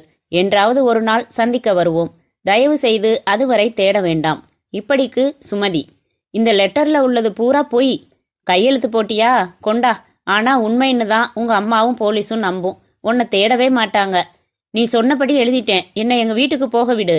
சாரி சுமதி, நீ அழகான பொண்ணா பிறந்தது உன் தப்பு. இந்த சமூகத்துல உன்னை விட்டு வைக்கிறது தப்பு. நம்ம கலாச்சாரத்துக்கு நீ ஒரு கரையானா மாறிடுவ. கல்யாணம் பண்ணிக்குவ. ஆனா ஒருத்தனோட குடித்தனம் நடத்த மாட்ட. ஊர் மேய்வ. பணத்துக்காக விபச்சாரம் பண்ணுவ. உனக்கு ஒரு பையன் பிறப்பான். அவனை நீ அலட்சியப்படுத்துவ. அவனோட பிஞ்சு மனசு தாங்க முடியாத அளவுக்கு அதிர்ச்சிகளை கொடுப்ப. நீ சொல்றது எதுவும் எனக்கு புரியல. ஏன் இப்படியெல்லாம் பேசுற?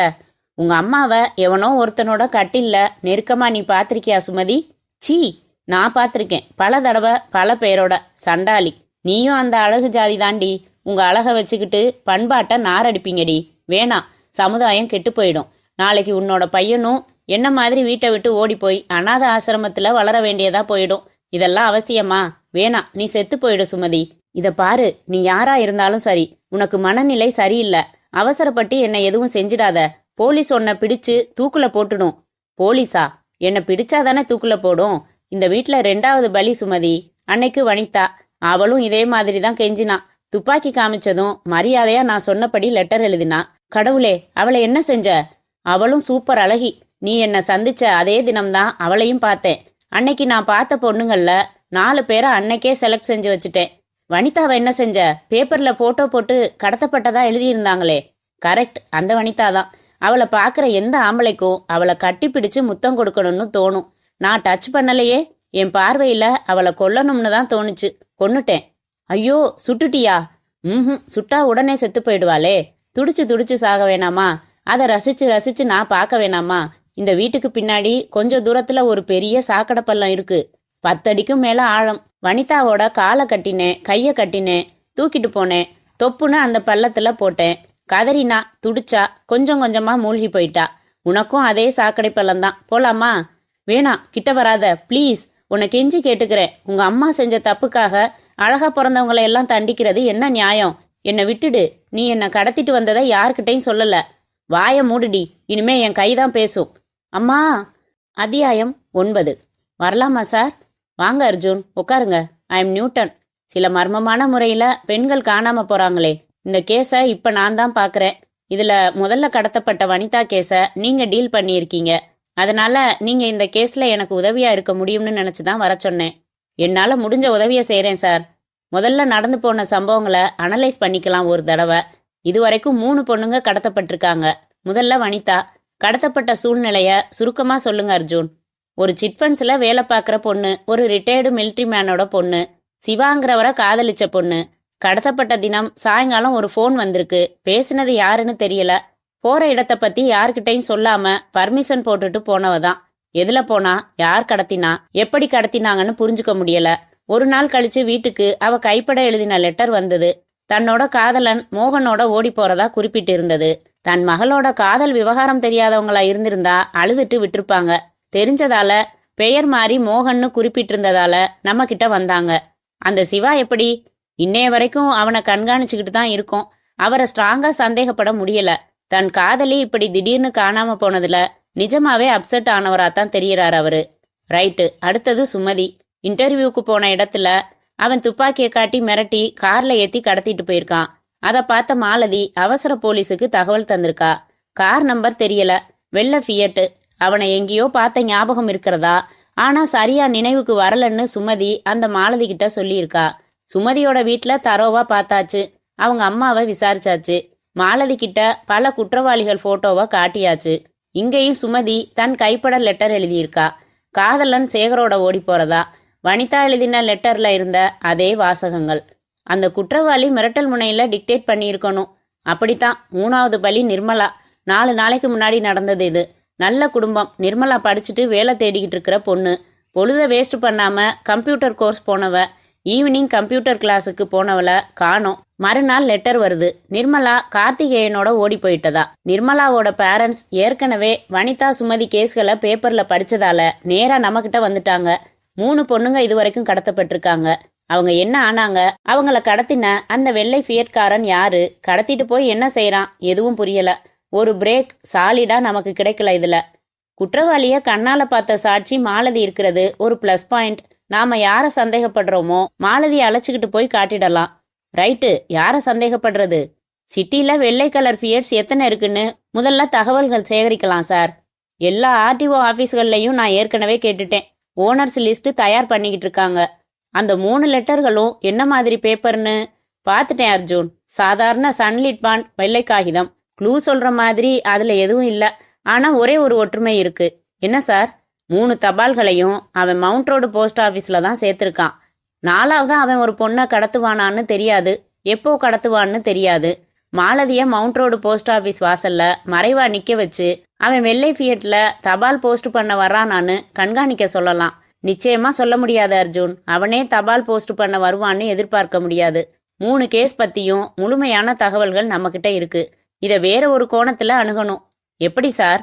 அவன் கடத்திக்கிட்டு போய் பம்பாய்க்கு விற்கிறானோ இல்ல கொலை செய்யறானோ, எதா இருந்தாலும் எந்த அடிப்படையில அவன் பொண்ணுங்களை செலக்ட் பண்றான், இதை முதல்ல தெரிஞ்சுக்கணும்.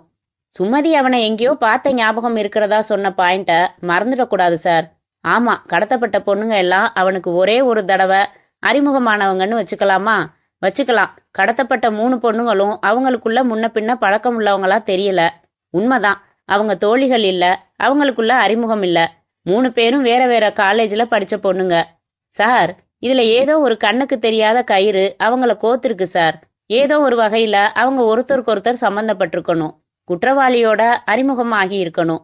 3 பொண்ணுங்களுக்கும் பொதுவான அம்சங்கள் என்ன? 3 பேரும் கல்யாணமாகாத பொண்ணுங்க சார். அப்புறம் 3 பேரும் அபாரமான அழகு படைச்சவங்க சார். அப்புறம் இந்த 2 அடிப்படையில தான் அவங்கள ஒரு வகைக்கு கீழே கொண்டு வர முடியுது. இன்னும் சொல்லணும்னா நீங்க போனை எடுங்க, அப்புறம் பேசலாம். Hello, Newton here. வணக்கம் சார். நான் கோயம்புத்தூர்லேருந்து டாக்டர் தம்புராஜ் பேசுகிறேன். நான் ஒரு சைக்கியாட்ரிஸ்ட். ஒரு கருத்தரங்கத்தில் கலந்துக்கிறதுக்காக ஜெர்மனி போயிருந்தேன். நேற்று தான் வந்தேன். மெட்ராஸில் தொடர்ச்சியாக இளம்பெண்கள் கடத்தப்படுறதை பற்றி பேப்பரில் செய்திகள் படித்தேன். இந்த கேஸை நீங்கள் தான் விசாரிக்கிறதா படிச்சுட்டு உங்கள் நம்பர் தெரிஞ்சு காண்டாக்ட் பண்ணுறேன். சொல்லுங்கள் டாக்டர். இந்த கேஸில் நான் ஒருத்தரை குற்றவாளியாக யூகம் பண்ணுறேன். கொஞ்ச நாளைக்கு முன்னாடி ஒரு மனநோயாளி என்கிட்ட கன்சல்ட்டுக்கு வந்தான். அவன் மெட்ராஸ்காரன். இந்த பொண்ணுங்களை அவன் கடத்திட்டு போயிருக்கலாம்னு நான் சந்தேகப்படுறேன். நீங்கள் புறப்பட்டு நேரில் வந்தீங்கன்னா அதிகமான தகவல்களை தர முடியும் சார். கண்டிப்பாக வரேன். உங்கள் அட்ரஸ் சொல்லுங்கள் டாக்டர். அத்தியாயம் 10.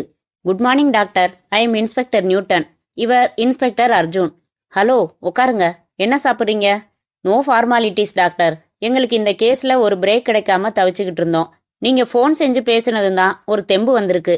விபரமாக சொல்லுங்க ப்ளீஸ். சொல்கிறேன். கொஞ்ச நாள் முன்னாடி என்கிட்ட நிரஞ்சன்னு ஒரு சைக்கோ பேஷண்ட் வந்தார். அவர் தனக்கு சில ஹாலுசினேஷன்ஸ் ஏற்படுறதா சொன்னார். டெக்னிக்கல் வார்த்தைகள் வேணாம் டாக்டர். ஓகே. அவருக்கு மூளையில் சின்ன விரிசல். செத்துப்போன தன்னோட அழகான அம்மா அவருக்கு குரல் ரூபத்தில் அவ்வப்போது சில உத்தரவுகள் கொடுக்கறதா சொன்னார். என்ன உத்தரவு? அழகான பொண்ணுங்களை பார்த்தா அந்த குரல் அவங்கள கொலை செஞ்சிடுன்னு உத்தரவு கொடுக்குமா? இன்ட்ரெஸ்டிங். சில சமயங்கள்ல அந்த உத்தரவுக்கு கட்டுப்பட்டு செயல்பட இருந்ததாகவும் அதிர்ஷ்டவசமா சம்பந்தப்பட்ட பொண்ணுங்க சாகாம தப்பிச்சதாகவும் சொன்னாரு. இந்த கொலை இச்சை தன்னை திட்டம் போட தூண்டுதுன்னு சொன்னாரு. நான் அவரோட பின்கதைய உண்மையா சொல்ல சொன்னேன். முதல்ல தயங்கினாரு, அப்புறம் விபரமா சொன்னாரு. அவர் சொன்ன விபரங்களை கொஞ்சம் கூட குறைக்காம சொல்லுங்க டாக்டர். சொல்றேன், நீங்க காபி சாப்பிடுங்க. டாக்டர், நீங்க சொன்ன நிரஞ்சனோட கதையை வச்சு பாக்குறப்போ சந்தேகமே இல்ல. இந்த 3 பொண்ணுங்களையும் அவன் தான் கடத்திட்டு போய் சாமர்த்தியமா கொலை செஞ்சிருக்கணும். இருங்க அர்ஜுன், அவசரப்படாதீங்க. அவர் முழுக்க சொல்லி முடிக்கட்டும். அன்னைக்கு ஈவினிங் ஹோட்டல்ல நிரஞ்சனை மறுபடியும் நீங்க சந்திச்சிங்களா? இல்ல, சொன்ன நேரத்துக்கு சரியா நான் ஹோட்டல் வெல்வெட் போயிட்டேன். ரிசப்ஷன்ல விசாரிச்சப்போ எனக்கு ஒரு அதிர்ச்சியான செய்தி காத்திருந்துச்சு. என்ன அது? நிரஞ்சன் சொன்ன மாதிரி அந்த ஹோட்டல்ல அவன் இல்ல. நிரஞ்சன்கிற பேர்ல அங்க எந்த ரூமும் பதிவு செய்யப்படல. நிரஞ்சன் பாப்புலர் டயர்ஸ் கம்பெனில அசிஸ்டன்ட் மேனேஜர்னு சொன்னான். அதனால கம்பெனி பேர்ல ரூம் போடப்பட்டிருக்கணும்னு பார்த்தேன். அந்த பேர்லையும் இல்ல. அவன் சொன்ன தகவல்கள் எல்லாம் பொய்ன்னு புரிஞ்சுது. அவன் 2வது தடவை என்னை சந்திக்க விரும்பலைன்னு புரிஞ்சுது. திரும்பி வந்துட்டேன். அதுக்கப்புறம் அவன்கிட்ட இருந்து போனோ தபாலோ உண்டா? இல்ல. ஒரு தடவை வந்துட்டு போனதுக்கப்புறம் அவன் மறுபடி என்னை தொடர்பே கொள்ளல. தன்னோட நிலையை உணர்ந்து ட்ரீட்மெண்ட் எடுத்துக்கணும்னு வந்தவன் எதுக்காக அதுல தீவிரம் காட்டலன்னு புரியல. ஆனா ஒண்ணு, மனவிரிசல் ஏற்பட்டவங்களோட செயல்கள்ல நார்மலான லாஜிக்ஸ் எதிர்பார்க்க முடியாது. தன்னை பத்தி அவன் சொன்ன எல்லா தகவல்களுமே அப்போ பொய்தானா டாக்டர்? தெரியல. தன் அப்பா அம்மா பத்தி சொன்னது, டெல்லியில நடந்த சம்பவங்கள், பெங்களூர்ல அனாத ஆசிரமத்துல வளர்ந்ததா சொன்னது, இதெல்லாம் உண்மையா இருக்கலாம். தன் பெயர், வேலை பார்க்கறதா சொன்னது, இதெல்லாம் பொய்யா இருக்கலாம். ஒருவேளை உண்மையாகவும் இருக்கலாம். நீங்க எதுக்கும் மெட்ராஸ்ல பாப்புலர் டயர்ஸ்ல விசாரிச்சிடுறது நல்லது. நிச்சயமா விசாரிப்போம் டாக்டர். நிரஞ்சன் உங்களை என்னைக்கு சந்திச்சான்? தேதி சொல்ல முடியுமா? 1 மாசம் இருக்கும். அவன் முறையா அப்பாயின்மெண்ட் வாங்கிட்டு வந்து சந்திக்காததால என்னால சரியா தேதி சொல்ல முடியாது சார். அவன் எப்படி இருந்தான்? ஞாபகம் இருக்கா? டீசெண்டா இருந்தான். முகத்துல 15 நாள் தாடி இருந்துச்சு. கண்ணாடி போட்டிருந்ததா ஞாபகம். 1 மாசம் ஆனதால அதுக்கு மேல நினைவுக்கு வரல. அதே நிரஞ்சனை நீங்க கூட்டிட்டு வந்து இவன் தானான்னு கேட்டா கூட நான் கன்ஃபியூஸ் ஆயிடுவேன். ஒரு தடவை தானே பார்த்தேன். We understand doctor. டெல்லி செக்ரட்டரியேட்ல அவங்க அப்பா என்னவா வேலை பார்த்தாருன்னு சொன்னானா? இல்ல. பெங்களூர்ல எந்த அனாதை ஆசிரமத்துல வளர்ந்ததா சொன்னான்? சாரி, பேர் சொல்லலன்னு நினைக்கிறேன். ஒருவேளை அவன் சொல்லியிருந்தாலும் எனக்கு இப்போ நினைவில்லை. ஓகே டாக்டர், நீங்க சொன்னதெல்லாம் குறிப்பெடுத்திருக்கோம். மெட்ராஸ்ல விசாரிக்கிறோம், பெங்களூர்ல விசாரிக்கிறோம், டெல்லியில விசாரிக்கிறோம். அவசியப்பட்டு உங்களை தொடர்பு கொண்டா மறுபடியும் நீங்க ஒத்துழைக்கணும் டாக்டர். கண்டிப்பா. Wish you all the best. Thank you doctor. அத்தியாயம் 11. Newton sir, Delhi police commissioner ஆஃபீஸ்ல நீங்க கூப்பிட சொன்ன ஆபீசர் தேசாய் லைன்ல இருக்காரு, பேசுங்க. ஹலோ மிஸ்டர் தேசாய், எப்படி இருக்கிறீர்கள்? நன்றாக இருக்கிறேன். சொல்லுங்கள், என்ன விஷயம்? 15 வருடங்களுக்கு முன்பு, அதாவது 1978 டெல்லியில் செக்ரட்டரியேட்டில் வேலை பார்த்த ஒரு ஆசாமியும் அவன் மனைவியும் ஒரே தினத்தில் இறந்து போனார்கள். அவனை அந்த மனைவி அரிவாள் மனையில் கழுத்தை சீவினாள். பிறகு கொதிக்கின்ற எண்ணெயை அவள் தன் முகத்தில் கொட்டிக்கொண்டு இறந்தாள். இந்த மரணச் செய்தி பத்திரிகைகளில் வெளிவந்திருக்கின்றன. அவர்கள் பெயர்கள், தேதி எதுவும் தெரியாது. எனக்கு முழு விபரங்களும் வேண்டும். அவர்களுக்கு உறவினர்கள் யாராவது இன்னும் அங்கே இருக்கிறார்களா என்று தெரிய வேண்டும். அவர்களின் ஒரே மகன் அவர்கள் சாவதற்கு முன்பு வீட்டை விட்டு ஓடிப்போய் விட்டான். அவனை பற்றி என்ன செய்தி கிடைத்தாலும் தேவைப்படுகிறது. ஓகே, கூடிய விரைவில் தகவல் தர முயற்சிக்கிறேன். நன்றி தேசாய். ஹலோ, நான் சிவா பேசுறேன். இன்ஸ்பெக்டர் அர்ஜுன் இருக்காரா? அர்ஜுன் தான் பேசுறேன். சொல்லுங்க. வனிதா பத்தி ஏதாவது தகவல்கள் கிடைச்சதா சார்? விசாரிச்சுக்கிட்டு தான் இருக்கோம். வனிதாவோட நின்னுடலையே. சுமதி, நிர்மலா 3 பேர் கேஸையும் சேர்த்து விசாரிக்கிறேன். கூடிய சீக்கிரம் பிடிச்சிடுவோம். வனிதா ஒரு சமயம் என்கிட்ட சொன்ன ஒரு தகவல் நேத்து ஞாபகத்துக்கு வந்தது. உங்களுக்கு உதவியா இருக்குமான்னு புரியல. என்னன்னு சொல்லுங்க. எக்ஸிபிஷனுக்கு வனிதா ஒரு நாள் போயிருந்தா. அவளை பஸ் ஸ்டாப்ல எக்ஸிபிஷனுக்குள்ளன்னு விடாம ஒருத்தன் ஃபாலோ பண்ணியிருக்கான். அவளுக்கு எரிச்சலாகவும் பயமாகவும் இருந்துச்சான். அவ திரும்பி பார்த்து முறைக்கிறப்ப எல்லாம் அவன் சிரிச்சானா. ஒரு ஸ்டாப்ல அவளை உரசுற மாதிரி ரொம்ப பக்கத்துல வந்து நின்னு, நீ ரொம்ப அழகா இருக்க, உன் பேர் என்னன்னு கேட்டானா. உன் வேலையை பார்த்துக்கிட்டு போன்னு இவ சொன்னாலாம். அழக தேடி கண்டுபிடிக்கிறது தான் என் வேலை, கொஞ்சம் வா, உன் கூட பேசணும்னு சொன்னானா. மரியாதையா போகலன்னா போலீஸ்கிட்ட சொல்வேன்னு இவ சொன்னாலாம். தாராளமா சொல்லு, என் பேரு நிரஞ்சன், இங்கேயே நிக்கிறேன், போய் போலீஸை கூட்டிட்டு வா. ஆனாலும் உன்னோட இன்னைக்கு நான் தனியா பேசிதான் ஆகணும்னு சொன்னானா. இவளுக்கு பயமாகி போய் எக்ஸிபிஷன்ல இருந்த போலீஸ் பூத்துக்கு வந்து ஒரு கான்ஸ்டபிளை அழைச்சிட்டு போயிருக்கா. அப்புறம் அவன் அங்கே இல்லையா. எக்ஸிபிஷன் பூரா ஒரு ரவுண்டு அவனை தேடி பார்த்துருக்காங்க. வனிதா ஆட்டோ பிடிச்சு வீட்டுக்கு போயிருக்கா. ஐசி, எந்த எக்ஸிபிஷன்? அரசு பொருட்காட்சியில. வனிதா இந்த சம்பவத்தை சொல்லி 5-6 மாசம் இருக்கும். அதுக்கப்புறம் அவளுக்கு அவன்கிட்ட இருந்து எதுவும் மிரட்டல் மாதிரி வந்ததா சொன்னதுண்டா? இல்ல, அன்னைக்கு ஒரு நாள் தொந்தரவோட சரி. ரைட்டு, நாங்க நோட் பண்ணிக்கிறோம். இந்த பாயிண்ட் அவ்வளவு ஹெல்த்தியா படல. ஆனா நீங்க சொன்ன தகவல் ஒரு விஷயத்த உறுதிப்படுத்துது. நாங்க இந்த கேஸ்ல நிரஞ்சன்னு ஒருத்தனை தான் ஸ்ட்ராங்கா சந்தேகப்படுறோம். பாப்புலர் டயர்ஸ்ல வேலை பார்க்கறதா அவன் ஒரு டாக்டர் கிட்ட சொல்லியிருக்கான். விசாரிச்சதுல அங்க அப்படி யாரும் வேலை பார்க்கல. சோ அவன் பேரே பொய்யோன்னு நினைச்சோம். வனிதா கிட்ட அவன் நிரஞ்சன்னு சொல்லி இருக்கிறத வச்சு பார்த்தா மற்ற தகவல்கள் தான் போய், பேர் வரைக்கும் நிஜம்னு புரியுது. நீங்க சொன்னது ஒரு வகையில உதவிதான். தேங்க்ஸ். வணக்கம், ஃபாதர் செபாஸ்டின் என்பது நான் தான். உட்காருங்கள். நீங்கள்? என் பெயர் பசவையா. பெங்களூர் போலீஸில் சிஐடி பிரான்ச். தமிழ்நாட்டில் நடந்து வரும் ஒரு தொடர் குற்றத்தில் உங்கள் ஒத்துழைப்பு தேவைப்படுகிறது. ஒரு மனநோயுள்ள குற்றவாளி பல பெண்களை கடத்தி கொலை செய்கிறான். அவன் பெயர் நிரஞ்சன் என்று கண்டுபிடித்திருக்கிறார்கள். அவன் பெங்களூரில் ஒரு அனாதை ஆசிரமத்தில் வளர்ந்ததாக கண்டுபிடித்திருக்கிறார்கள். நாங்கள் ஒரு டீம் அமைத்து பெங்களூரில் உள்ள ஒவ்வொரு அனாதை ஆசிரமத்திலும் விசாரித்து வருகிறோம். நீங்களும் ஒத்துழைக்க வேண்டும் ஃபாதர். நான் என்ன செய்ய வேண்டும்? நான் சில தகவல்கள் சொல்கிறேன். உங்களிடம் இருக்கும் ரெக்கார்டுகளை பார்த்து பொருந்துகிறதா என்று தேடி சொல்ல வேண்டும். சரி, சொல்லுங்கள். பெயர் நிரஞ்சன், வேறு பெயராகவும் இருக்கலாம். அனாதை விடுதியில் சேர்ந்தபோது வயது 10. விடுதிக்கு நிறைய டொனேஷன் கொடுக்கும் ஒரு பெரிய மனிதர் அவனை சேர்த்திருக்கிறார். அவன் டெல்லியைச் சேர்ந்தவன். அம்மா அப்பா இறந்து விட்டதாக சொல்லிக் கொண்டவன். 3 வருடங்களுக்கு முன்பாக சென்னையில் ஒரு நல்ல வேலை கிடைத்து இங்கிருந்து சென்றவன். தன் ஒவ்வொரு பிறந்த நாளின் போதும் தான் வளர்ந்த அனாதை விடுதிக்கு வந்து செல்பவன். அவனுக்கு இப்போது வயது 26. அவனிடம் வெள்ளை நிற ஃபியட் இருக்கலாம் என்று யூகம். அவன் கண்ணாடி அணிந்தவனாக இருக்கலாம் என்பதும் யூகம். எக்கச்சக்கமான தகவல்கள் சொல்கிறீர்களே. ஆனால் நீங்கள் சொன்ன 2 தகவலில் அவன் இந்த விடுதியில் வளர்ந்தவன் இல்லை என்றாகிவிட்டது. முதலில் நிரஞ்சன் என்ற பெயரில் இங்கே யாரும் வளர்க்கப்படவில்லை. இங்கே படித்து முடித்த யாரும் வெளியே வேலைக்கு சென்றதில்லை. டிகிரி வரை படித்தவர்கள் 3 பேர்தான். 3வரும் நாங்கள் நடத்தும் பள்ளியிலேயே பணிபுரிகிறார்கள். சாரி, என்னால் உங்களுக்கு உதவ முடியவில்லை. பரவாயில்லை ஃபாதர். பெங்களூரில் எத்தனை அனாதை இல்லங்கள் உள்ளன என்று ஒரு பட்டியல் எடுத்தோம். இதை பாருங்கள். இதில் ஏதாவது விடுபட்டிருந்தால் சொல்லுங்கள். இதில் என்னால் நிச்சயம் உதவ முடியும். அத்தியாயம் 12.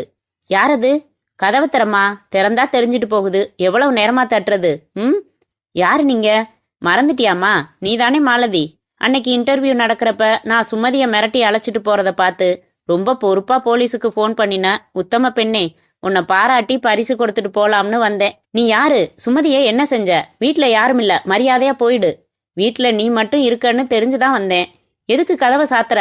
சீ, அப்படியெல்லாம் பண்ண மாட்டேன். எனக்கு அழகான பொண்ணுங்களை கொலை செய்யத்தான் பிடிக்கும். வேற எதுவும் செய்ய மாட்டேன். நீ கூட எவ்வளவு அழகா இருக்க.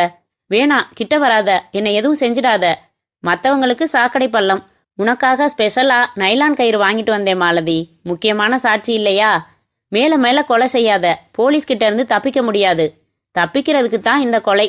போலீஸ் சில சமயம் புத்திசாலி, சில சமயம் மண்டு. அவங்களுக்கு என் மேல லேசா சந்தேகம் உண்டு. உன்னை அழைச்சிக்கிட்டு வந்து இந்த சிவாவைத்தான் பாத்தியான்னு அவங்க கேட்டிருக்கணுமா வேணாமா? செய்யலையே. நான் அவங்களுக்கே உதவி பண்ற மாதிரி நடிச்சுக்கிட்டு இருக்கேன். அவங்க என்ன முழுசா நம்பிட்டாங்க. நம்ப வச்சேன். எப்படின்னு கேளுமா? எப்படி? என்னோட டிரைவர் இருக்கானே, அவன் ரேஸ் பைத்தியம். பணம் கொடுத்தா போதும், போய் வெட்டிட்டு வாடான்னா வருவான். என் வார்த்தைய கேள்வி கேட்காம செய்யறவன். திருவனந்தபுரம் சிந்தூரி ஹோட்டல்ல ரூம் போட்டுட்டு கார் எடுத்துக்கிட்டு அவனை மட்டும் போய் தங்க வச்சேன். நான் இங்க ஹோட்டல்ல தங்கிக்கிட்டேன். வனிதா கிட்ட திருவனந்தபுரம் போறதா சொன்னேன். சாயங்காலம் 4 மணிக்கு ஃபோன் பண்ணி புறப்படுறதுக்கு முன்னாடி ஒரு தகவல் சொல்லணும்னு பீச்சுக்கிட்ட காத்திருக்க சொன்னேன். காத்திருந்தா.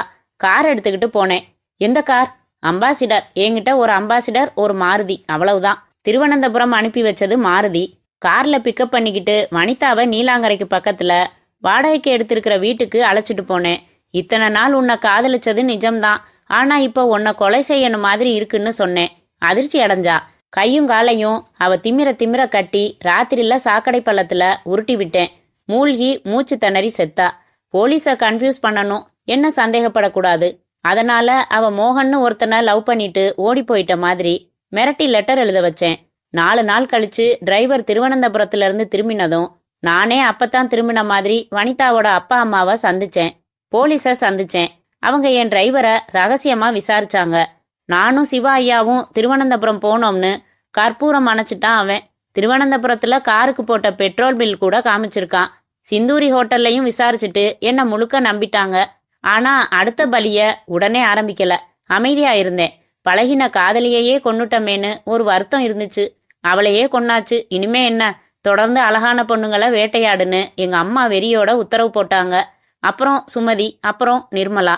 சுமதிய வெள்ளை ஃபியட்ல ஏத்திட்டு போனியே, அது கேரளால இருக்கிற என் கஸ்டமரோட வண்டி. என் வண்டி சர்வீஸுக்கு போயிருக்குன்னு சொல்லி அந்த வண்டியை எடுத்துக்கிட்டு வந்தேன். போலீஸ் மெட்ராஸ்ல உள்ள வெள்ளை ஃபியட் வண்டிகளோட சொந்தக்காரங்களை எல்லாம் இன்னும் விசாரிச்சுக்கிட்டு இருக்காங்க. அவங்க என்ன நெருங்க போறதே இல்ல. நானா உருவாக்கின நிரஞ்சன்னு ஒருத்தனை தேடிக்கிட்டு இருக்காங்க. கதை கேட்டது போதும். கழுத்தை காமிக்கிறியா பேபி? வேணா, ப்ளீஸ் ப்ளீஸ். ப்ளீஸ் ஆகுது க்ளீஸ் ஆகுது. எனக்கு நிறைய வேலை இருக்கு, வா. அம்மா.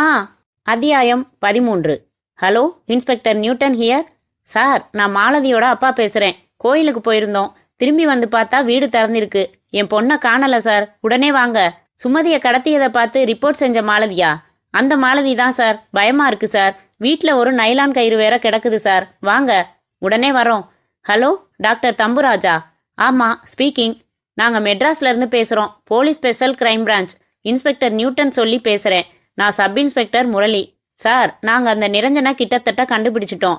அவன் வேற பேர்ல இருக்கான். நீங்க சிரமம் பார்க்காம மெட்ராஸ் வந்து ஒத்துழைக்கணும். நாங்க காட்டுற நபரை பார்த்து சொல்லணும். ப்ளீஸ், வர முடியுமா? வரேன். எப்ப வரணும்? இன்னைக்கு ராத்திரியே ரயில்ல புறப்படுங்க. சென்ட்ரல் பக்கத்துல வால்டாக்ஸ் ரோட்ல ஹோட்டல் மெலடியில உங்களுக்கு உங்க பேர்ல ரூம் போட்டிருக்கோம். Room number 58. வாங்க, காலையில நாங்க உங்களை சந்திக்கிறோம். சரி, thanks. May I come in doctor? Yes, come in. பிரயாணம் சுகமா இருந்துச்சா? என்ன டாக்டர், திகச்சு போய் நின்னுட்டீங்க. நீங்க போலீஸ்காரங்களை எதிர்பார்த்தீங்களா? அவங்க யாரும் வரமாட்டாங்க. நியூட்டன் சொன்னதா சப் இன்ஸ்பெக்டர் முரளின்னு அறிமுகப்படுத்திக்கிட்டு நேத்து உங்களோட போன்ல பேசினது நான் தான். நிரஞ்சன்னு என்ன கோயம்புத்தூர்ல உங்ககிட்ட அறிமுகப்படுத்திக்கிட்ட அதே ஆசாமி தான். நான் உங்ககிட்ட சொன்னதெல்லாம் உண்மை, பேரும் விபரமும் தவிர. என் நிஜ பேரு சிவா. நான் ஓரியண்டல் எக்ஸ்போர்ட் கம்பெனிக்கு முதலாளி. எனக்குள்ள எங்க அம்மாவோட உத்தரவு குரல் தொல்லை தாங்க முடியாம தான் உங்ககிட்ட வந்தேன். பாதி சொல்லிக்கிட்டு இருக்கிறப்பவே பொய்யா தகவல் தர சொன்னதும் எங்க அம்மா தான். அதுக்கப்புறம் எங்க அம்மா என்ன ஆட்டி படைச்சிட்டாங்க டாக்டர். நான் ஆசையா காதலிச்ச என் அன்பு காதலி வனிதாவையே கொன்னுட்டேன். எங்க அம்மாவுக்கு கொலைவெறி தனியல. சுமதி, நிர்மலா, லேட்டஸ்டா மாலதி. அப்படியும் அவங்க வெறி அடங்கல. அதான் உங்களை பார்த்துட்டு போகலாம்னு மெனக்கட்டு கோயம்புத்தூர்ல இருந்து வரவழைச்சேன். நீங்க இப்படி பண்ணலாமா? என்ன செஞ்சேனா? உங்ககிட்ட நம்பிதானே நான் என்னோட கதையை சொன்னேன். நீங்க போலீஸ்ல எல்லாத்தையும் சொல்லிட்டீங்களே, ரகசியம் காப்பாத்துவீங்களான்னு கேட்டுட்டு தானே சொன்னேன். I am sorry. சாரி சொல்லிட்டா விட்டுட முடியுமா? உங்களை உயிரோட விட்டா என்ன அடையாளம் காட்டுவீங்களே. நீங்க விட்னஸ் நம்பர் 2 ஆச்சே. அதனால எங்க அம்மா என்ன சொல்றானா, ஏய் அது துப்பாக்கி, கீழே போடு முதல்ல, விளையாடாத சிவா. ஐயோ டாக்டர், இது விளையாடுற துப்பாக்கி இல்ல, சுடும். சுட்டு காமிக்கட்டுமா? No please, no. Hello, inspector Newton இருக்காரா? நியூட்டன் தான் பேசுறேன். நான் கோயம்புத்தூர்ல இருந்து மிஸ்ஸஸ் பார்வதி தம்புராஜ் பேசுறேன். என் ஹஸ்பண்டு கிட்ட அர்ஜென்ட்டா ஒரு விஷயம் பேசணும். பக்கத்துல இருக்காரா? கொஞ்சம் பேச சொல்ல முடியுமா? மேடம், நீங்க கேக்குறது எனக்கு புரியல. டாக்டர் தம்புராஜ் இங்க எப்படி இருப்பாரு? நீங்க சொல்றதுதான் எனக்கு புரியல. நேத்து உங்க ஆபீஸ்ல இருந்து சப் இன்ஸ்பெக்டர் முரளி பேசினாரு. எங்க ஆபீஸ்ல முரளின்னு யாரும் இல்ல. என்ன சார் இது? ஒரு குற்றவாளியா சந்தேகப்படுறோம், அடையாளம் காட்டுறதுக்கு நீங்க தேவைப்படுறீங்கன்னு சொல்லி உடனே புறப்பட்டு வர சொன்னாரு. அதனால டாக்டர் நேத்து ராத்திரி நீலகிரி எக்ஸ்பிரஸ்ல புறப்பட்டு மெட்ராஸ் வந்தாரு. ஒரே குழப்பமா இருக்குதே மேடம். வால்டாக்ஸ் ரோட்ல ஹோட்டல் மெலடியில் ரூம் நம்பர் 58 உங்களுக்காக புக் பண்ணி வச்சிருக்கோம்னு சொன்னாரு. இந்த விவரங்களை எல்லாம் என்கிட்ட சொல்லிட்டு தான் டாக்டர் புறப்பட்டு வந்தாரு. உங்களுக்கு ஃபோன் செய்யறதுக்கு முன்னாடி நான் ஹோட்டல் மெலடிக்கு ஃபோன் செஞ்சேன் சார். என்ன சொன்னாங்க? ரூம் நம்பர் 58 டாக்டர் தம்புராஜ் பேர்ல புக் ஆகி இருக்குன்னு சொன்னாங்க. காலையில டாக்டர் வந்து சாவி வாங்கிக்கிட்டதையும் கன்ஃபார்ம் செஞ்சாங்க. ஆனா இப்போ ரூம் பூட்டி இருக்குன்னு சொன்னதால நான் உங்களுக்கு ஃபோன் செஞ்சேன். மேடம், ஏதோ சதி நடந்திருக்கு. டாக்டரை வரவழைக்கிற மாதிரி எங்களுக்கு எந்த ஐடியாவும் இல்லை. நான் உடனே ஹோட்டல் மெலடிக்கு போய் பார்க்குறேன். விசாரிச்சுட்டு உங்களுக்கு ஃபோன் செய்கிறேன். பதறாம இருங்க. அத்தியாயம் 14. வாங்க மிஸ்டர் நியூட்டன், உட்காருங்க. நீங்க வந்தப்ப நான் ஃபோனில் பேசிக்கிட்டு இருந்தேனே, யார்கிட்ட தெரியுமா? டிஜிபி கிட்ட. காய்னு காயறாரு. பேசாம கேஸை சிபிஐக்கு மாத்திடலாமான்னு கேட்குறாரு. நான் என்ன பதில் சொல்றது? அவருக்கு கோபம் வந்துட்டா கண்ணு மண்ணு தெரியறதில்ல. ஒரு போலீஸ் கமிஷனர் கிட்ட பேசுற மாதிரியா பேசுறாரு? கான்ஸ்டபிள் கிட்ட பேசுற மாதிரி பேசுறாரு.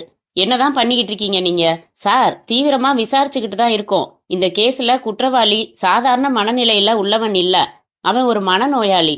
ஆனா புத்திசாலித்தனமான காரியங்கள் செய்யறான். அவனை அடையாளம் காட்டக்கூடியவங்க 2 பேர். ஒன்னு மாலதிங்கிற பொண்ணு, இன்னொருத்தர் டாக்டர் தம்புராஜ். அவங்களையும் அவன் சாமர்த்தியமா கடத்தி இருக்கான். ரைட்டு. வனிதா, சுமதி, நிர்மலா, இப்போ மாலதி, தம்புராஜ் 5 பேரை கடத்தி இருக்கான். அவங்களோட பாடி நமக்கு கிடைக்காதபடி எந்த முறையில் அவன் கொலை செய்யறான்? ஒரு சந்தேக அரெஸ்ட் கூட இன்னும் இல்லையே. சார், டெல்லியில இருந்து நாம கேட்டிருந்த தகவல்கள் வந்துடுச்சு. 78ஆம் வருஷம் மோகன் குப்தான்னு செக்ரட்டரியேட்ல வேலை பார்த்தவரை அவரோட மனைவி பாக்கியலட்சுமி கொலை செஞ்சுட்டு தானும் தற்கொலை செஞ்சுக்கிட்டாங்க.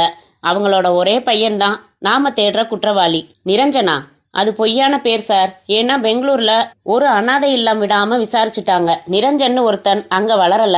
டாக்டர் தம்புராஜ் கிட்ட நிரஞ்சன்னு தன்னை அறிமுகப்படுத்திக்கிட்ட குற்றவாளி தன்னை பத்தி சொன்ன எல்லா தகவல்களும் பொய். ரைட்டு. நிஜ குற்றவாளி யாரு? விசாரிச்சுக்கிட்டு இருக்கோம். சாரி மிஸ்டர் நியூட்டன், இன்னும் ஒரு நாள் தான் உங்களுக்கு அவகாசம். அதுக்குள்ள நீங்க எதுவும் செய்ய முடியலன்னா கேஸை சிபிஐக்கு மாத்திட்டு தலைய தொங்க போட்டுக்க வேண்டியதுதான். அவசரப்பட வேணாம் சார், எனக்கு நம்பிக்கை இருக்கு. போங்க, ஏதாச்சும் செய்யுங்க. அவனை பிடிங்க. நாம என்னமோ சும்மா உட்காந்து ஆடுப்புலியாட்டம் விளையாடிக்கிட்டு இருக்கிற மாதிரி தான் கமிஷனர் சொல்றாரு. ஏதாச்சும் ஒரு க்ளூ கிடைக்குமான்னு 2 நாளா ராத்துக்கம் இல்லாம நீங்களும் நானும் எல்லா ரிப்போர்ட் ஸ்டேட்மெண்ட்ஸையும் மறுபடி பார்த்துக்கிட்டு இருக்கோம். அவர் என்னடான்னா சுலபமா கேஸை கடாசிடலாமான்னு உங்களை கேட்டுட்டாரு. அவர் மேல தப்பில்லைங்க அர்ஜுன், நியாயமான கோபம்தான். இந்த கேஸ்ல நிஜமா நாம முழி பிதுங்குறோம். சிவாவை சந்தேகப்பட்டோம். அவன் ஸ்ட்ராங் அலிபி வச்சிருக்கான். 2வது, ஒரு காதலிய கொலை பண்ணுவானான்னு கேள்வி வந்துடுது. அவங்கிட்ட ஃபியட் கார் இல்ல. எத்தனையோ விஷயங்கள்ல அவன் சந்தேகத்துக்கு அப்பாற்பட்டு நிக்கிறான். அப்புறம் நிரஞ்சன்னு ஒருத்தன் நிஜமா இருக்கிறதா நினைச்சு தேடினோம். அந்த பேர்ல மெட்ராஸ்ல பெரிய லெவல்ல இருக்கிறவனை எல்லாம் கண்காணிச்சோம். இப்போ என்ன சார், இந்த ஸ்டேட்மெண்ட்டை பாருங்க. யாரோட ஸ்டேட்மெண்ட் இது? சுமதியோட அம்மாவோட ஸ்டேட்மெண்ட். இந்த வரியை படிக்கிறேன் பாருங்க. உங்களுக்கு ஏதாவது ஸ்ட்ரைக் ஆகுதான்னு பாருங்க. என் மக நிறைய கம்பெனிக்கு வேலைக்கு அப்ளை பண்ணி முயற்சி செஞ்சா. ஹிந்துஸ்தான் லீவர், அசோக் லேலாண்ட்ல எல்லாம் இன்டர்வியூ வந்துச்சு, கிடைக்கல. 6 மாசம் முன்னாடி ஓரியண்டல் எக்ஸ்போர்ட் கம்பெனில இருந்து இன்டர்வியூ கார்டு வந்துச்சு, அதுவும் கிடைக்கல. இதுல என்ன சார் இருக்கு? என்ன இருக்கா? புறப்படுங்க. நிர்மலாவோட வீட்லயும் வனிதாவோட வீட்லயும் ஒரே ஒரு கேள்வி கேட்கலாம். என்ன கேள்வி சார்? அவங்களுக்கும் ஓரியண்டல் எக்ஸ்போர்ட் கம்பெனில இருந்து இன்டர்வியூ கார்டு வந்து இவங்க போயிட்டு வந்தாங்களான்னு கேட்கணும். என்ன அர்ஜுன் முழிக்கிறீங்க? சிவாவோட கம்பெனி பேரு அதான். சுமதி தன்னை கடத்தினவனை எங்கேயோ பார்த்த மாதிரி இருக்குன்னு மாலதி கிட்ட சொன்னதுக்கு அர்த்தம் புரியுதா? மை காட், என் யூகம் சரியா இருந்தா சிவா தான் அந்த ராஸ்கல். வாங்க. வனிதா அந்த சிவாவோட கம்பெனில இன்டர்வியூக்கு போனப்பதான் முதல் அறிமுகம் ஆனதா, அப்புறம் வேலை கிடைக்காட்டாலும் காதல் மலர்ந்ததா தன் ஃப்ரெண்டு கிட்ட சொல்லி இருக்கா. அந்த பொண்ணு என்கிட்ட சொல்லிச்சு. எஸ், ஞாபகம் இருக்கு.